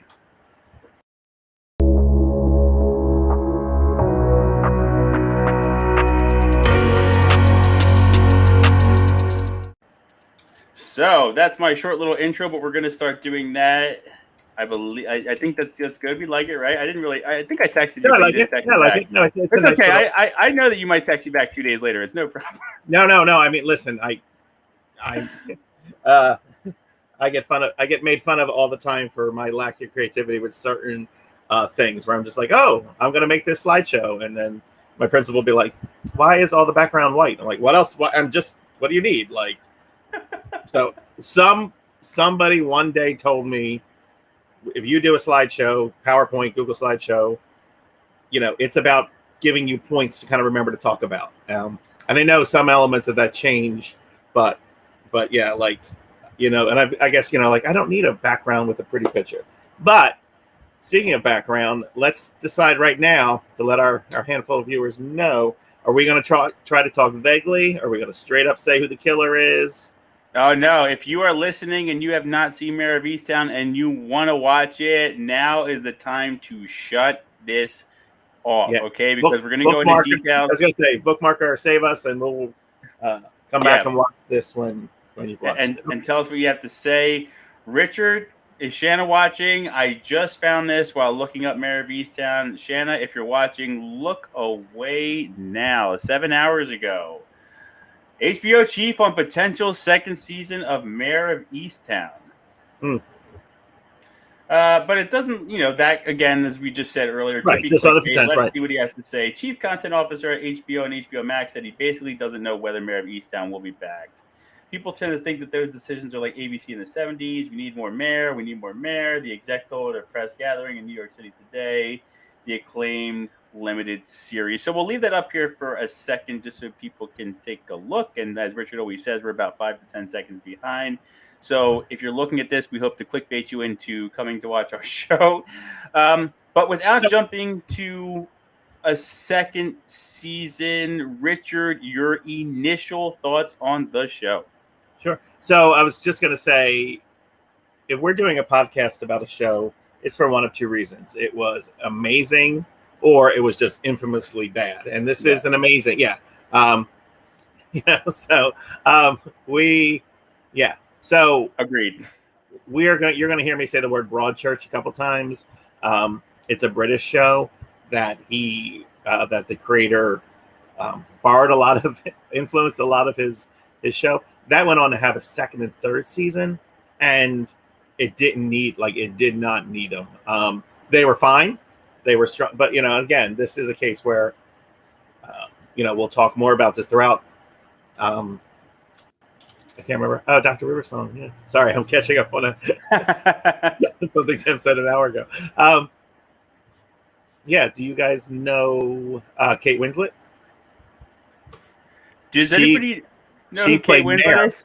She played Mare, which every time there's two things I'm going to say in this next sentence, and all I have in my head right now is Dr. Mom talking about people who overtalk, overexplain. So I'm trying to be succinct. So two thoughts. Kate Winslet, amazing in this role, and this is, she's a movie star. She's a massive, huge movie star, and she agreed to do this. And I don't remember what the second thought is. So real quick on that note, as you were saying, you were asking people. Richard and I said this last week at the end of our podcast. Props to Leonardo DiCaprio and Kate Winslet for being so extremely talented and smart in the roles that they took on. You have beaten the curse of being in one extremely successful movie and having to stay with that movie for the rest of your life. Here she is as Rose. I don't know what that photo is on the left, and on the right there, she is as Mare. I can't see there. I know that she was in. Yeah, I can't see it. She was in Contagion. I mean, she's been in a couple things. She's good in everything she does. I mean, I'm not, and again, Leo is good in everything he does. Yeah. And I think that was it. It was like they've been smart with what they've picked, but they're also really good. Yes. And Comic-Cons are, with all respect to everyone in the Comic-Cons, Comic-Cons are full of people that are there because we know them from one show. So that is, and that's why they're there, because, oh, look, that's the neighbor from What's Happening, or that's the neighbor from Three's Company, and they're there signing autographs for $25. So, so Mare of Easttown is that dark crime noir type show. And why I think it was such a big hit around here is because it was filmed and is about the Philadelphia suburbs, Delco. It's funny, I'm thrown off by we've been talking for an hour and 28 minutes. And they got, I know there's some people who would be like, there's some things that they missed. For what they missed, there's so much that they got right. I lived in Delco for 2 years of my life. PA, you and I were talking about this. If you live in New Jersey or PA, after you watch that show, you're going to go home. Yeah. Oh, home. You're going to listen to other people. You're going to try to figure out, did she get it right? Because it sounds over exaggerated at first. And then you're like, oh shit, I do say home like that. Oh, yeah, right. I can't say like that, but yeah. No, she nailed it. And Ryan and I wind up finding all these little top 10 facts or 12 interesting facts sites. But one of the interesting facts I discovered when reading about the show was, she was the only person who would go to her own voice in between takes, because she's Evan Peters is amazing. Gene Stock is amazing. Gene Guy Smart. Pearce, I love him. Yeah. I mean, like, this had a ton of great actors and actresses in it. But yeah, she would go back to her British accent, and other people would have to keep the Delco voice going. And huge shout out to Evan Peters. This is the second podcast he will be featured in because he was filming WandaVision at the same time he was filming this. Wow. So he had a busy, again, this was supposed to be done in, March of last year, but they had to take a couple months off, and they were able to come back. So, yeah, it is. So we mentioned Sopranos in the news, and the Sopranos are a huge reason that we saw a shift in our TV heroes. And our TV heroes we see a flawed hero.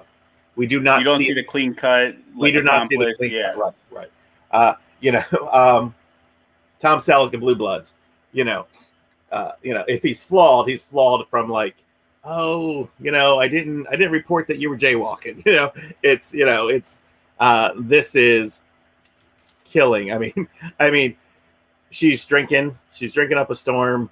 She curses up a storm. She's very questionable. And then straight up, like, when she planted heroin in her daughter-in-law's car, so her daughter-in-law didn't get custody of their grandkid. Like, yeah, no, that's bad. Like, that's bad. That's not redeemable. Like, we should not be feeling bad for her. That's horrible. So, yeah, I want to just say that I was hesitant, and Richard and I talked about this, and we got a small chuckle, not because we're sick like that, but I originally did not want to watch the show because I heard that a young lady gets killed, and that's what it was about. That's all I heard. Then when I heard that she was a little bit older, I was like, okay, I can deal with that. I didn't want to, watch a drama about a young lady being killed, or a young man for that matter. If you watch the first episode, it's a little bit slow. Monica and I talked about this. Episode 2, you kind of get sucked in, and then after that, you're just stuck in the space vortex. You have to figure out what's going on. You want to see the next episode. As somebody who doesn't really gravitate towards crime dramas like this, like I'll watch NYPD Blue, I'll watch the police series and stuff like that, but dramas like this, I thought it was a perfectly well put together, multi-layered, funny, scary, dramatic, emotional show. And I still, like, for the first week after I saw it, I was like, I want more. I thought everybody did a great job. I thought Evan Peters was a great comedic relief. Her and the mom, which, forgive me for forgetting her name, we all know her when we see her. Jean Smart. Great duo. What's her name? I'm sorry. Jean Smart. Yeah, Jean Smart. It just perfectly layered, and like really keeps you thinking until the very last minute of the show. Yeah, and that's, like you said, that first episode, thankfully, if it didn't deliver a little bit of like a cliffhanger, oh crap moment, I don't know how quick I would have been to start the next episode, but it gave you a, like, he might be the baby's father, and you're like, what? I'm not going to speak for Shanna, but I do kind of think that made her go like, next one, Oh yeah. I'm not smart enough to do this, but I would love to do a podcast one day if I sat down and thought of every TV show where I watched the first episode with Shanna and was like, you ready for the second one? And she's like, yeah. And then she fell asleep 10 minutes into the second one, and we never watched another episode. And that's not teasing or making fun of her. It was because, it did not draw her attention strong enough. Whereas like, you sometimes you watch stuff and they hooked you. They got me for the second one because I'm watching that first one. I'm like, all right, it's going slow. Yeah, you're establishing I wish I could do the accent. Yeah, you're establishing she's a piece of crap. She's eating her hoagies, and and then it went, much faster, and then they do a little bit of that like major death in episode 5, major we think we know the killer is in episode 6. And then that's the kind of thing where you're like, yeah, listen, we found the killer and there's a whole 45 minutes of this show left. Like, we're going to have another twist. And they gave us those twists and then some. I forgot we gave spoiler alerts, and the Yeah, we one thing did. we're going back and forth here, but I guess this is the beauty of a podcast. The one thing that I said to Monica, well, first off, like Richard said, we kick off the last episode, and we're like, all right, well, we know who it is. Like, what are we gonna do? We're gonna catch up on Mare's story, and that's the other thing. It's Mare, not the Mare. Everybody, Yeah. okay? I'm sorry. I started to say that was my second thing. Thank you.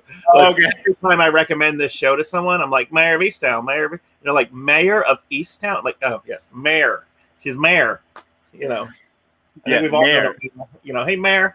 So You don't. One thing I said to Monica, who claims to be a TV expert, and I believe that she is, was you. It's not the killer. It's not the real killer until you see the murder played back while they're explaining it. That's my little formula thing that I think remains true to this day. And Mare of Easttown did not let us down with that. Emotional roller coaster, right? Everything. They hit all the notes. You couldn't fight it. You just were sucked in. You were there with them, and it hit so many notes. Like one take, the guy's hosting the funeral for his wife and says that he slept with Mare's mom, and then Mare's laughing at her in the car on the way home, and you think everything's fine and good, and then Mare and the mom are arguing, and the friend comes over, and Mare says, "That's your cue to fuck off." Like my emotions were just like this, and I was just like, I love it. I want more. Kate Winslet is awesome. Yeah, no, let's keep going. That's the only reason I would not be as angry as Shanna if they did a second season would be because they had that. Again, you'd have to manufacture something, and that would be the problem. Now, again, if they just continue to steal from Broadchurch, like I know what they're going to do I would know what they would do for their second season.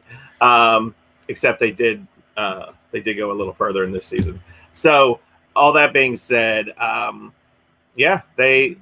she was great. They did a great job. Again, normally some show you'd be like, this actor wasn't great, but again, like the police chief was great. It was realistic in how they handled things for the most part.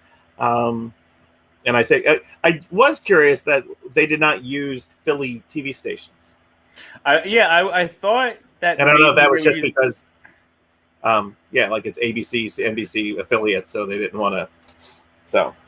Yeah, and I was thinking there was like so much that they got right, but you didn't. And I guess that's part of making sure that you're in the small town feel the entire time. Like, she did mention there was a case in Jersey, right? When she was talking about the one murder, when she was putting the pieces together, I think they mentioned something about the airport at one point. Yeah, she wore an Ocean City sweatshirt. Oh my God, that stuck out to me. That is we were like, oh my God, spot on. We know that. Like, so, and again, I do think that added a little bit to the charm of the show. Well, and again, even just like you said, that scene there where they go into the restaurant and they're yelling. The Italian part of me was, yep, I relate to all of this. So again, there were about, and again, that church scene there, I tagged one of my coworkers, Maureen Schoenberger, who works with us in Medford. She was actually in that church scene. She got to be an extra in that church scene, and then she couldn't say anything to anyone. But that was kind of cool. I was like going to invite her on, but she was she's on a family vacation, like out in like the Grand Canyon. So, but that was kind of cool to see. But that being said, that church scene is full of everyone who we thought was the killer for the entire show, because that's what this show does. Is it's like, oh my goodness, here's a creepy priest. He must be the killer. Oh my goodness, the ex-husband, he's looking weirdly out the window. He must be the killer.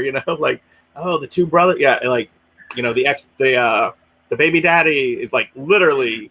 Like, that's what Monica kept saying. She was like, because you remember when you thought it was the younger brother? Monica was like, there's something weird about him. There's something weird about him. I saw it since the beginning. He was twitchy. He was shaky. There's something weird about him. But I know I said it, but I want to get your opinion on it. This show, for everything that it had going on, it's very rare that you get a group of creators, directors, producers, writers, who like don't trip over any storylines at all. Like I said, like there's nothing where you're like, that doesn't make sense. We didn't need it. Like everything, I say it again, but going in depth was like layered on perfectly. Why is there her grandson. Why is she a grandmom? She looks young, like she's pretty. Yeah, right, Why right, is she a grandmom? Right? Did we need that? It's like, well, yeah, because we need to kind of know why Mare is a damaged individual, why she's fighting her own demons, among other things. Long play from the very beginning. She goes to answer that woman's call about a creepy or a peeping Tom, right? Well, again, it all played out at the end. It all plays out in the end. There was not one scene that was wasted, not one clip. It was really well done. Unfortunately, that woman passed away, both in the show and in real life. Unrelated. Oh, really? Yeah, she passed away. But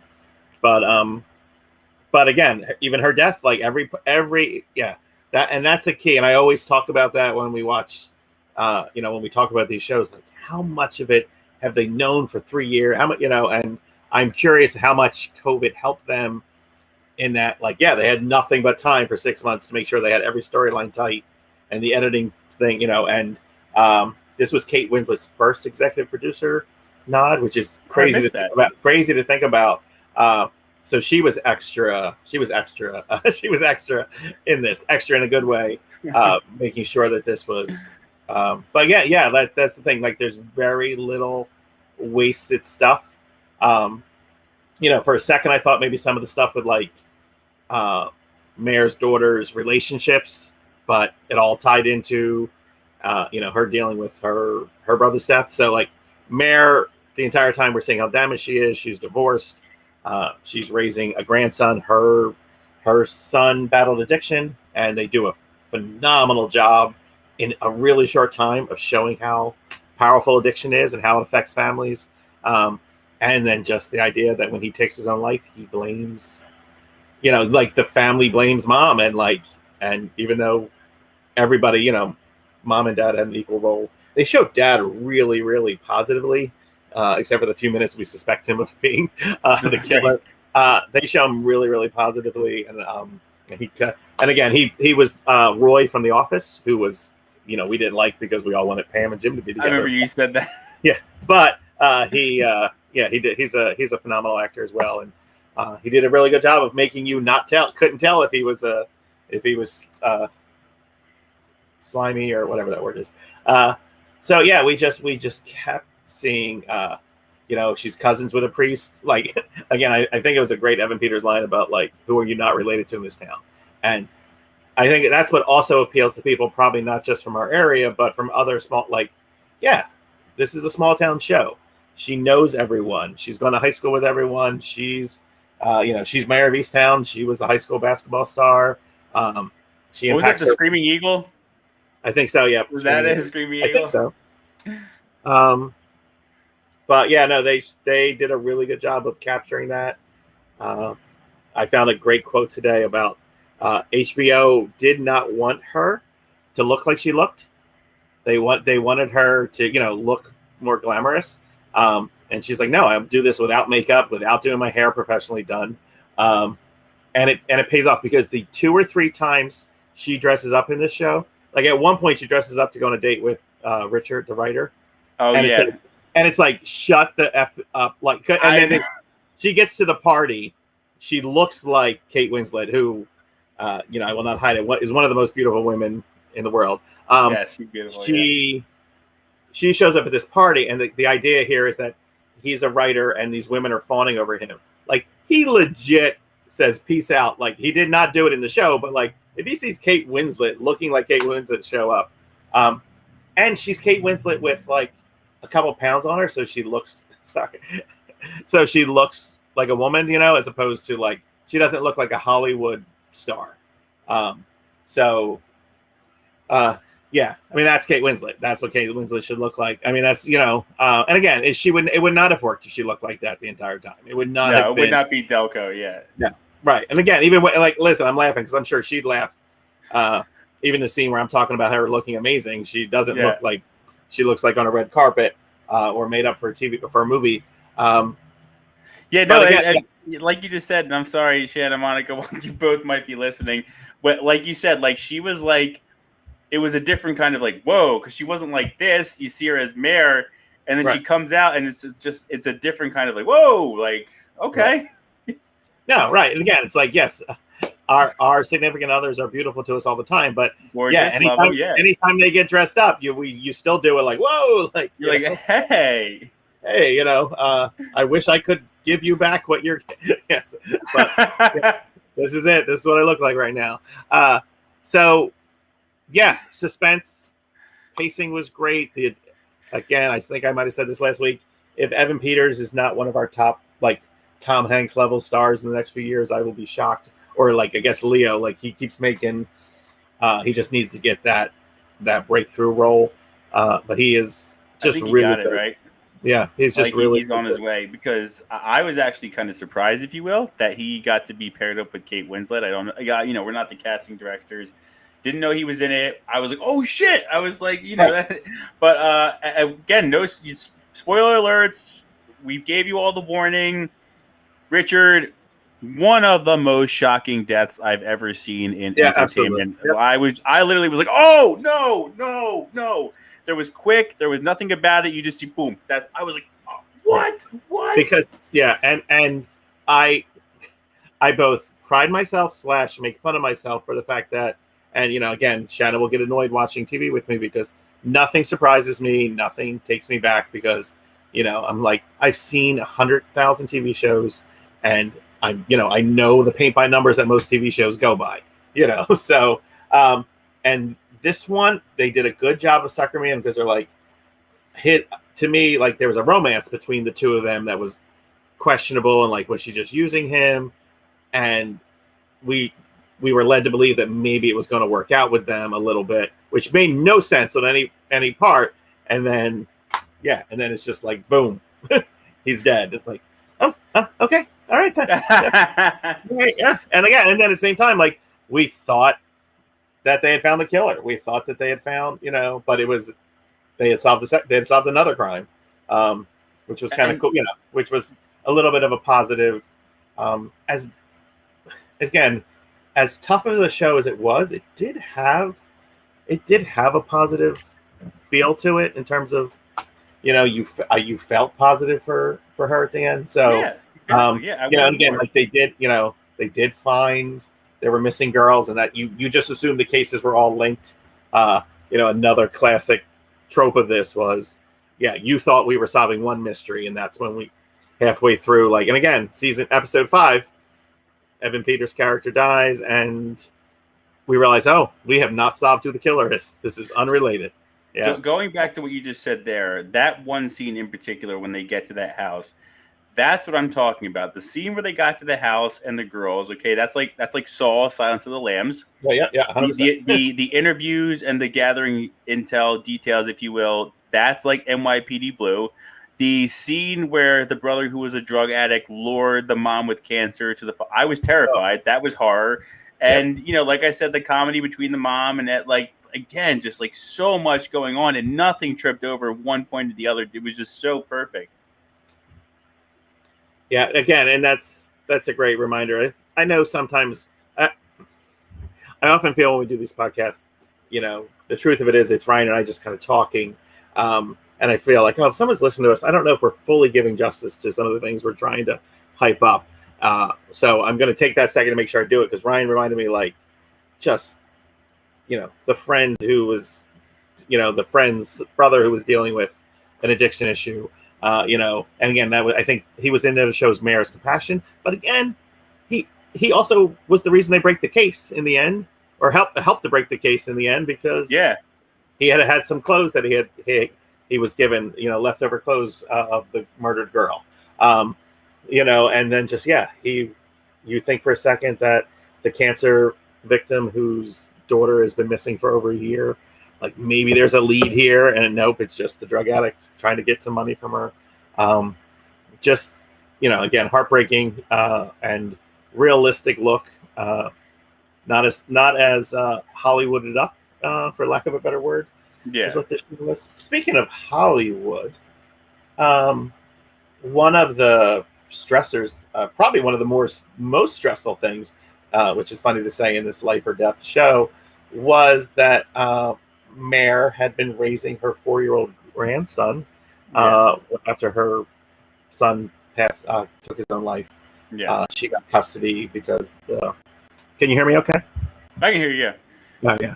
Oh, my network connection is 8 out of 10. It was yellow for some reason. So Mare gets custody of the grandson while Carrie is the name of the young girl. She goes to rehab. She's doing better now. And after being clean for a while, she wants her son back. I always laugh at these things. And when I say laugh, I mean, like, I always have this naive thing of like, why can't they just work out an agreement to share custody? I know that's not how it works. It's not, it's, as you know, as you understand custody.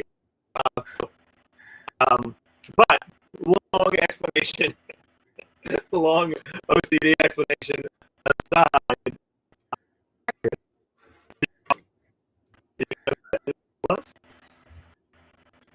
Richard, you're a little frozen. You were breaking up there at the end.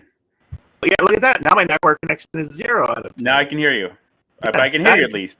Yeah, that's all right. Network connection. Hello? Maybe my fault for saying the word network connection. But you asked me, do I know? Okay, there you are. Do you ask me, did I know who she was? Yes. I didn't, but I feel like Monica caught on to it at some point. Should I know? Am I going to feel like an idiot? No. So you look at her, she looks like the perfect mix of Kira Sedgwick and Kevin Bacon. Because it's their daughter, Sosie Bacon. Really? Okay. Yeah. You just said it. I and then the once you see it, you can't unsee it. And then she looks like she looks more like her dad than her mom. And it's just, but yeah, they have another acting star because she did a phenomenal job. She did a great job as well. Hold on. What's her name? So Sosie, Sosie Bacon. Perfect mix. Yeah, perfect. Yeah, and again, she cut her hair for this. She dyed it. She committed to the role. Great. Yeah. No, I just thought it was a brand new and again, she hasn't had too many roles, so this was one of her bigger roles. You see the guy in the background? He's got his 2 seconds of fame. He's very happy. hey. He's like, I'm just here serving beers, working in the service industry. But yeah, no, everyone, even down to a therapist, who was in a couple scenes, like all well done. And like you said, every plot point was there, and it definitely a show that's probably worth rewatching. Because I bet you there's even something else where you're like, on a rewatch, you're like, oh yeah, look, that was there clear as day. I know they do a little bit of that, like you said, when they show the killer and they re-show the scenes. But what gave the show a little bit of a kick was it had a twist ending. I was just about to say, so the ending that Monica had a lot of strong opinions about. I will speak to her because she's out enjoying herself, which is fine. Monica said if she was Mare, she would have just let it go. She would have just let the boy go on with his life. Now, me being the realistic Debbie Downer, if you will, I was like, well, he'll probably be charged as a minor, and he didn't mean to do it, so it might be manslaughter. So he'll be up by the time he's like 21. You know what I mean? But Monica, being a mom, and like we keep saying, this show really hits you on a real emotional level. Monica, being a mom, was just like, no, I think she fucked up. I would have just let it go and let them move on with their lives. Because I also thought that the dad deserved whatever he got for the statutory part and the incest. Right. No, there was some. Yeah, it was funny. I was just thinking, why is he still in jail? Right. He had some other. He'll be in jail for some other reasons. Yeah. And again, it is. But I think that's the ending they needed for Mare to be. Yep. No, that's Mare. That's Mare. Yeah. Mare. So anyone who hasn't watched Broadchurch and wants to watch Broadchurch can turn this off right now. So Broadchurch, and I realized we didn't really quite say it. After we think that one person is the killer, and then we think that one brother is the killer, and then it's revealed, no, he was just made to feel guilty about it because he had helped kind of with the cleanup. It was the actual husband of Mare's best friend who was the killer because he was actually the father of the baby. Again, when I tell you we're not doing justice to how many twists not at all. Started doing, and not. Again, I guess I have to say my opinion, and not twists for twist's sake. Like, what I'm saying? Sometimes with the show, it'll just be like, what? Like, and it wasn't Yeah, just. like, oh wow. It didn't feel very soap opera-ish, rather. So it kind of worked. All the twists like kind of made sense. So we've got the killer. It's all making sense, and then like, okay, like, I guess we got 25-30 minutes of we still have some stories to wrap up. Her relationship with Mare's relationship with her mom, Mare's relationship with her daughter, She all has these different custody things. now, I think. Right. She Yeah. she got custody. Like, so we're like, and then Mare sees something and it makes her think, and she says, "You know what? It's just I know. I was weird." just thinking about that. She bumps Yeah. in the girl and she's like, "Hey, Mary," and she's like, "Go fuck yourself." And it's like, "Whoa, Yeah, whoa, what?" right. Yeah, right. Yes, right. It's like, no, it wasn't me. And then she just starts thinking about it, and she realizes that she needs to talk to the son of her best friend and the man who is in jail, who they also have a wonderful special needs Down syndrome daughter. Like, so this is a really, again, it more adds to like, just let it be, like a really, cool family. They even agreed to like raise the other baby. Like, so this, this best friend is like, she's got 3 kids, all this stuff. And you find out that the son, I guess he's 14, 15, he is the one who actually killed the girl. He is the killer. And so now the decision comes, like, just Mare can let it be, and let because the husband, he confessed to doing it so that his son wouldn't go to jail. And so all the different dominoes fell. What I was gonna say was, and again, going back to what you and I keep saying about it being just so layered perfectly, it wasn't a far-fetched reason for a young, distressed teen boy to act the way he did. He didn't mean to murder her. He didn't mean to, right. Yeah, he didn't mean to murder her. He wanted his family to be at peace. He knew his dad had messed up. The dad had cheated before. They make that very clear. It's not far-fetched at all. We see the news about teenagers losing their minds for that or something much less. Unfortunately, it's very tragic, but not a wasted plot point at all.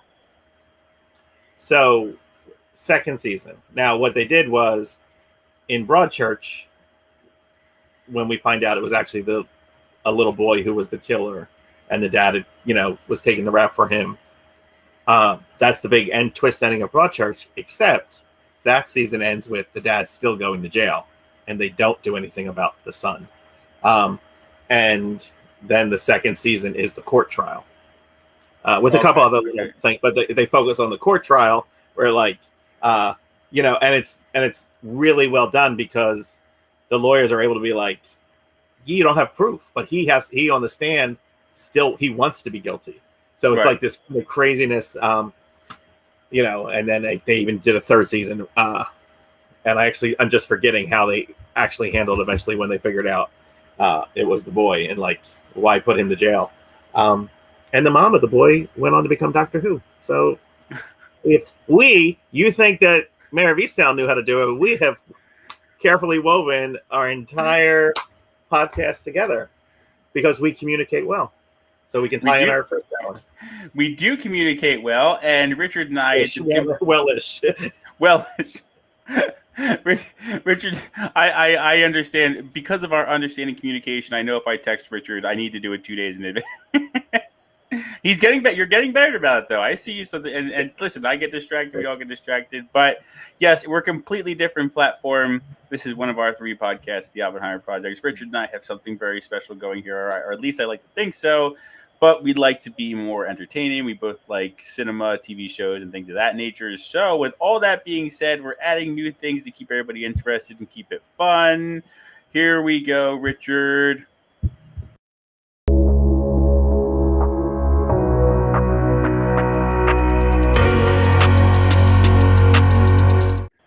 Final thoughts on Mare. Richard, you're up first. No pressure. I really liked it. It was good. I don't know. No, it was podcast worthy for being so good. And it also one of those shows that I maybe wish I had been watching from the beginning to get that week worth of suspense as opposed to over 3 days. Right. And I was seeing it in comments on Facebook and stuff, like people going like, oh, it's on tonight. Like, don't forget. And at the same time, I think HBO Max had might have crashed for the season finale. So I'm glad. I'm also glad I wasn't involved in that. But yeah, well done show. It's nice when you can have these universally like shows like this that like not everyone watch, because I'm sure the numbers are insanely like normal, but this is one of those shows it feels like more people were watching and really getting a kick out of. So yeah, glad it came along. Yeah, my final thoughts on this show are I was hesitant. I'm sure it was a good show. I didn't think that would be something that I would be interested in. There is a little bit of something for everyone, so long as you're over the age of 18, maybe 21, with the content. But just a really well put together show. Even if you're not into crime dramas or suspense or whatever they label it as, you're gonna get sucked in. If you get through episode 1, get to the end of episode 2, even if you don't really, like I said, like that genre, it's just so well written and done where you're like, oh, no, I got to see what happens next. Like, what did he kill the kid, the dad? Did he shot him? Like, I got to see like what's going on. And so many twists, so many turns. Kate Winslet, outstanding as always. Great to see her in a different role. Like you said, at first executive producer role. A great job, well done. We mentioned all the other casts. A great job by all of them as well. So if you didn't see it, I think Richard and I can both agree. You're hearing about it. You're hearing people talk about how great it is. People don't want to give away the details because of how well it's done. If you're hearing about it and you haven't seen it and you're just getting to the end of this podcast and we haven't ruined it for you, it's definitely worth checking out, like 100%. Yeah, I was going to say, it's funny that we're wrapping up. Like, you got to see it, except you should have stopped listening to us a while ago. Nothing was. I mean, I also have ruined Broadchurch for anyone who hadn't seen that, because it is the same. I would encourage people who watch Mare of Easttown to watch at least a couple episodes of Broadchurch just to see, like, oh my God, like one of the suspects is a priest, and one of the suspects is that, like, it's so many aspects of it. And I did see today when researching that he lists Broadchurch as an influence, and I'm like when you have the son of the but it's all good. It was newish for HBO Max Max people. So I don't know what we're going to talk about. I don't know if next week's happening, because I think next week's going to be Richard tries to go to trivia every night next week. You talk about going to go trivia. Yeah, some people are going to go see the Grand Canyon. Some people are going to Disney World. Some people are going to spend a week at the shore. Richard's big flex will be like, I have to find trivia Monday through and see if I can go to trivia every day. So, and if I don't find it, I might just. I like that flex. But I can't find a Monday trivia yet. So we might if I don't find one, maybe we'll be on live here doing some trivia. Yeah, so we'll keep everybody updated. I hope everybody, if you viewed or peeked in here and there when you were flipping through your phone while you were watching something and it got kind of boring and you picked up your phone, which we all do. If you chimed in, I hope you enjoyed it. The last 2 hours, we did some Dr. Mom. We wrapped it up with the Ryan Mercer Show with Richard Masso, talking about communication with Dr. Mom and talking about the Mare of Easttown here with Richard. So always happy to do this. We love doing this. We're trying to get better, as everybody can see, trying to see what everybody likes, trying to pump stuff out. And next week, we will let everybody know what's going on. But I think that's it. Richard, thanks for doing this with me, Richard. Oh, no problem. You're welcome. Thanks for having me. We'll see everybody maybe next week, but we'll keep in touch. We'll see everybody soon. Bye-bye.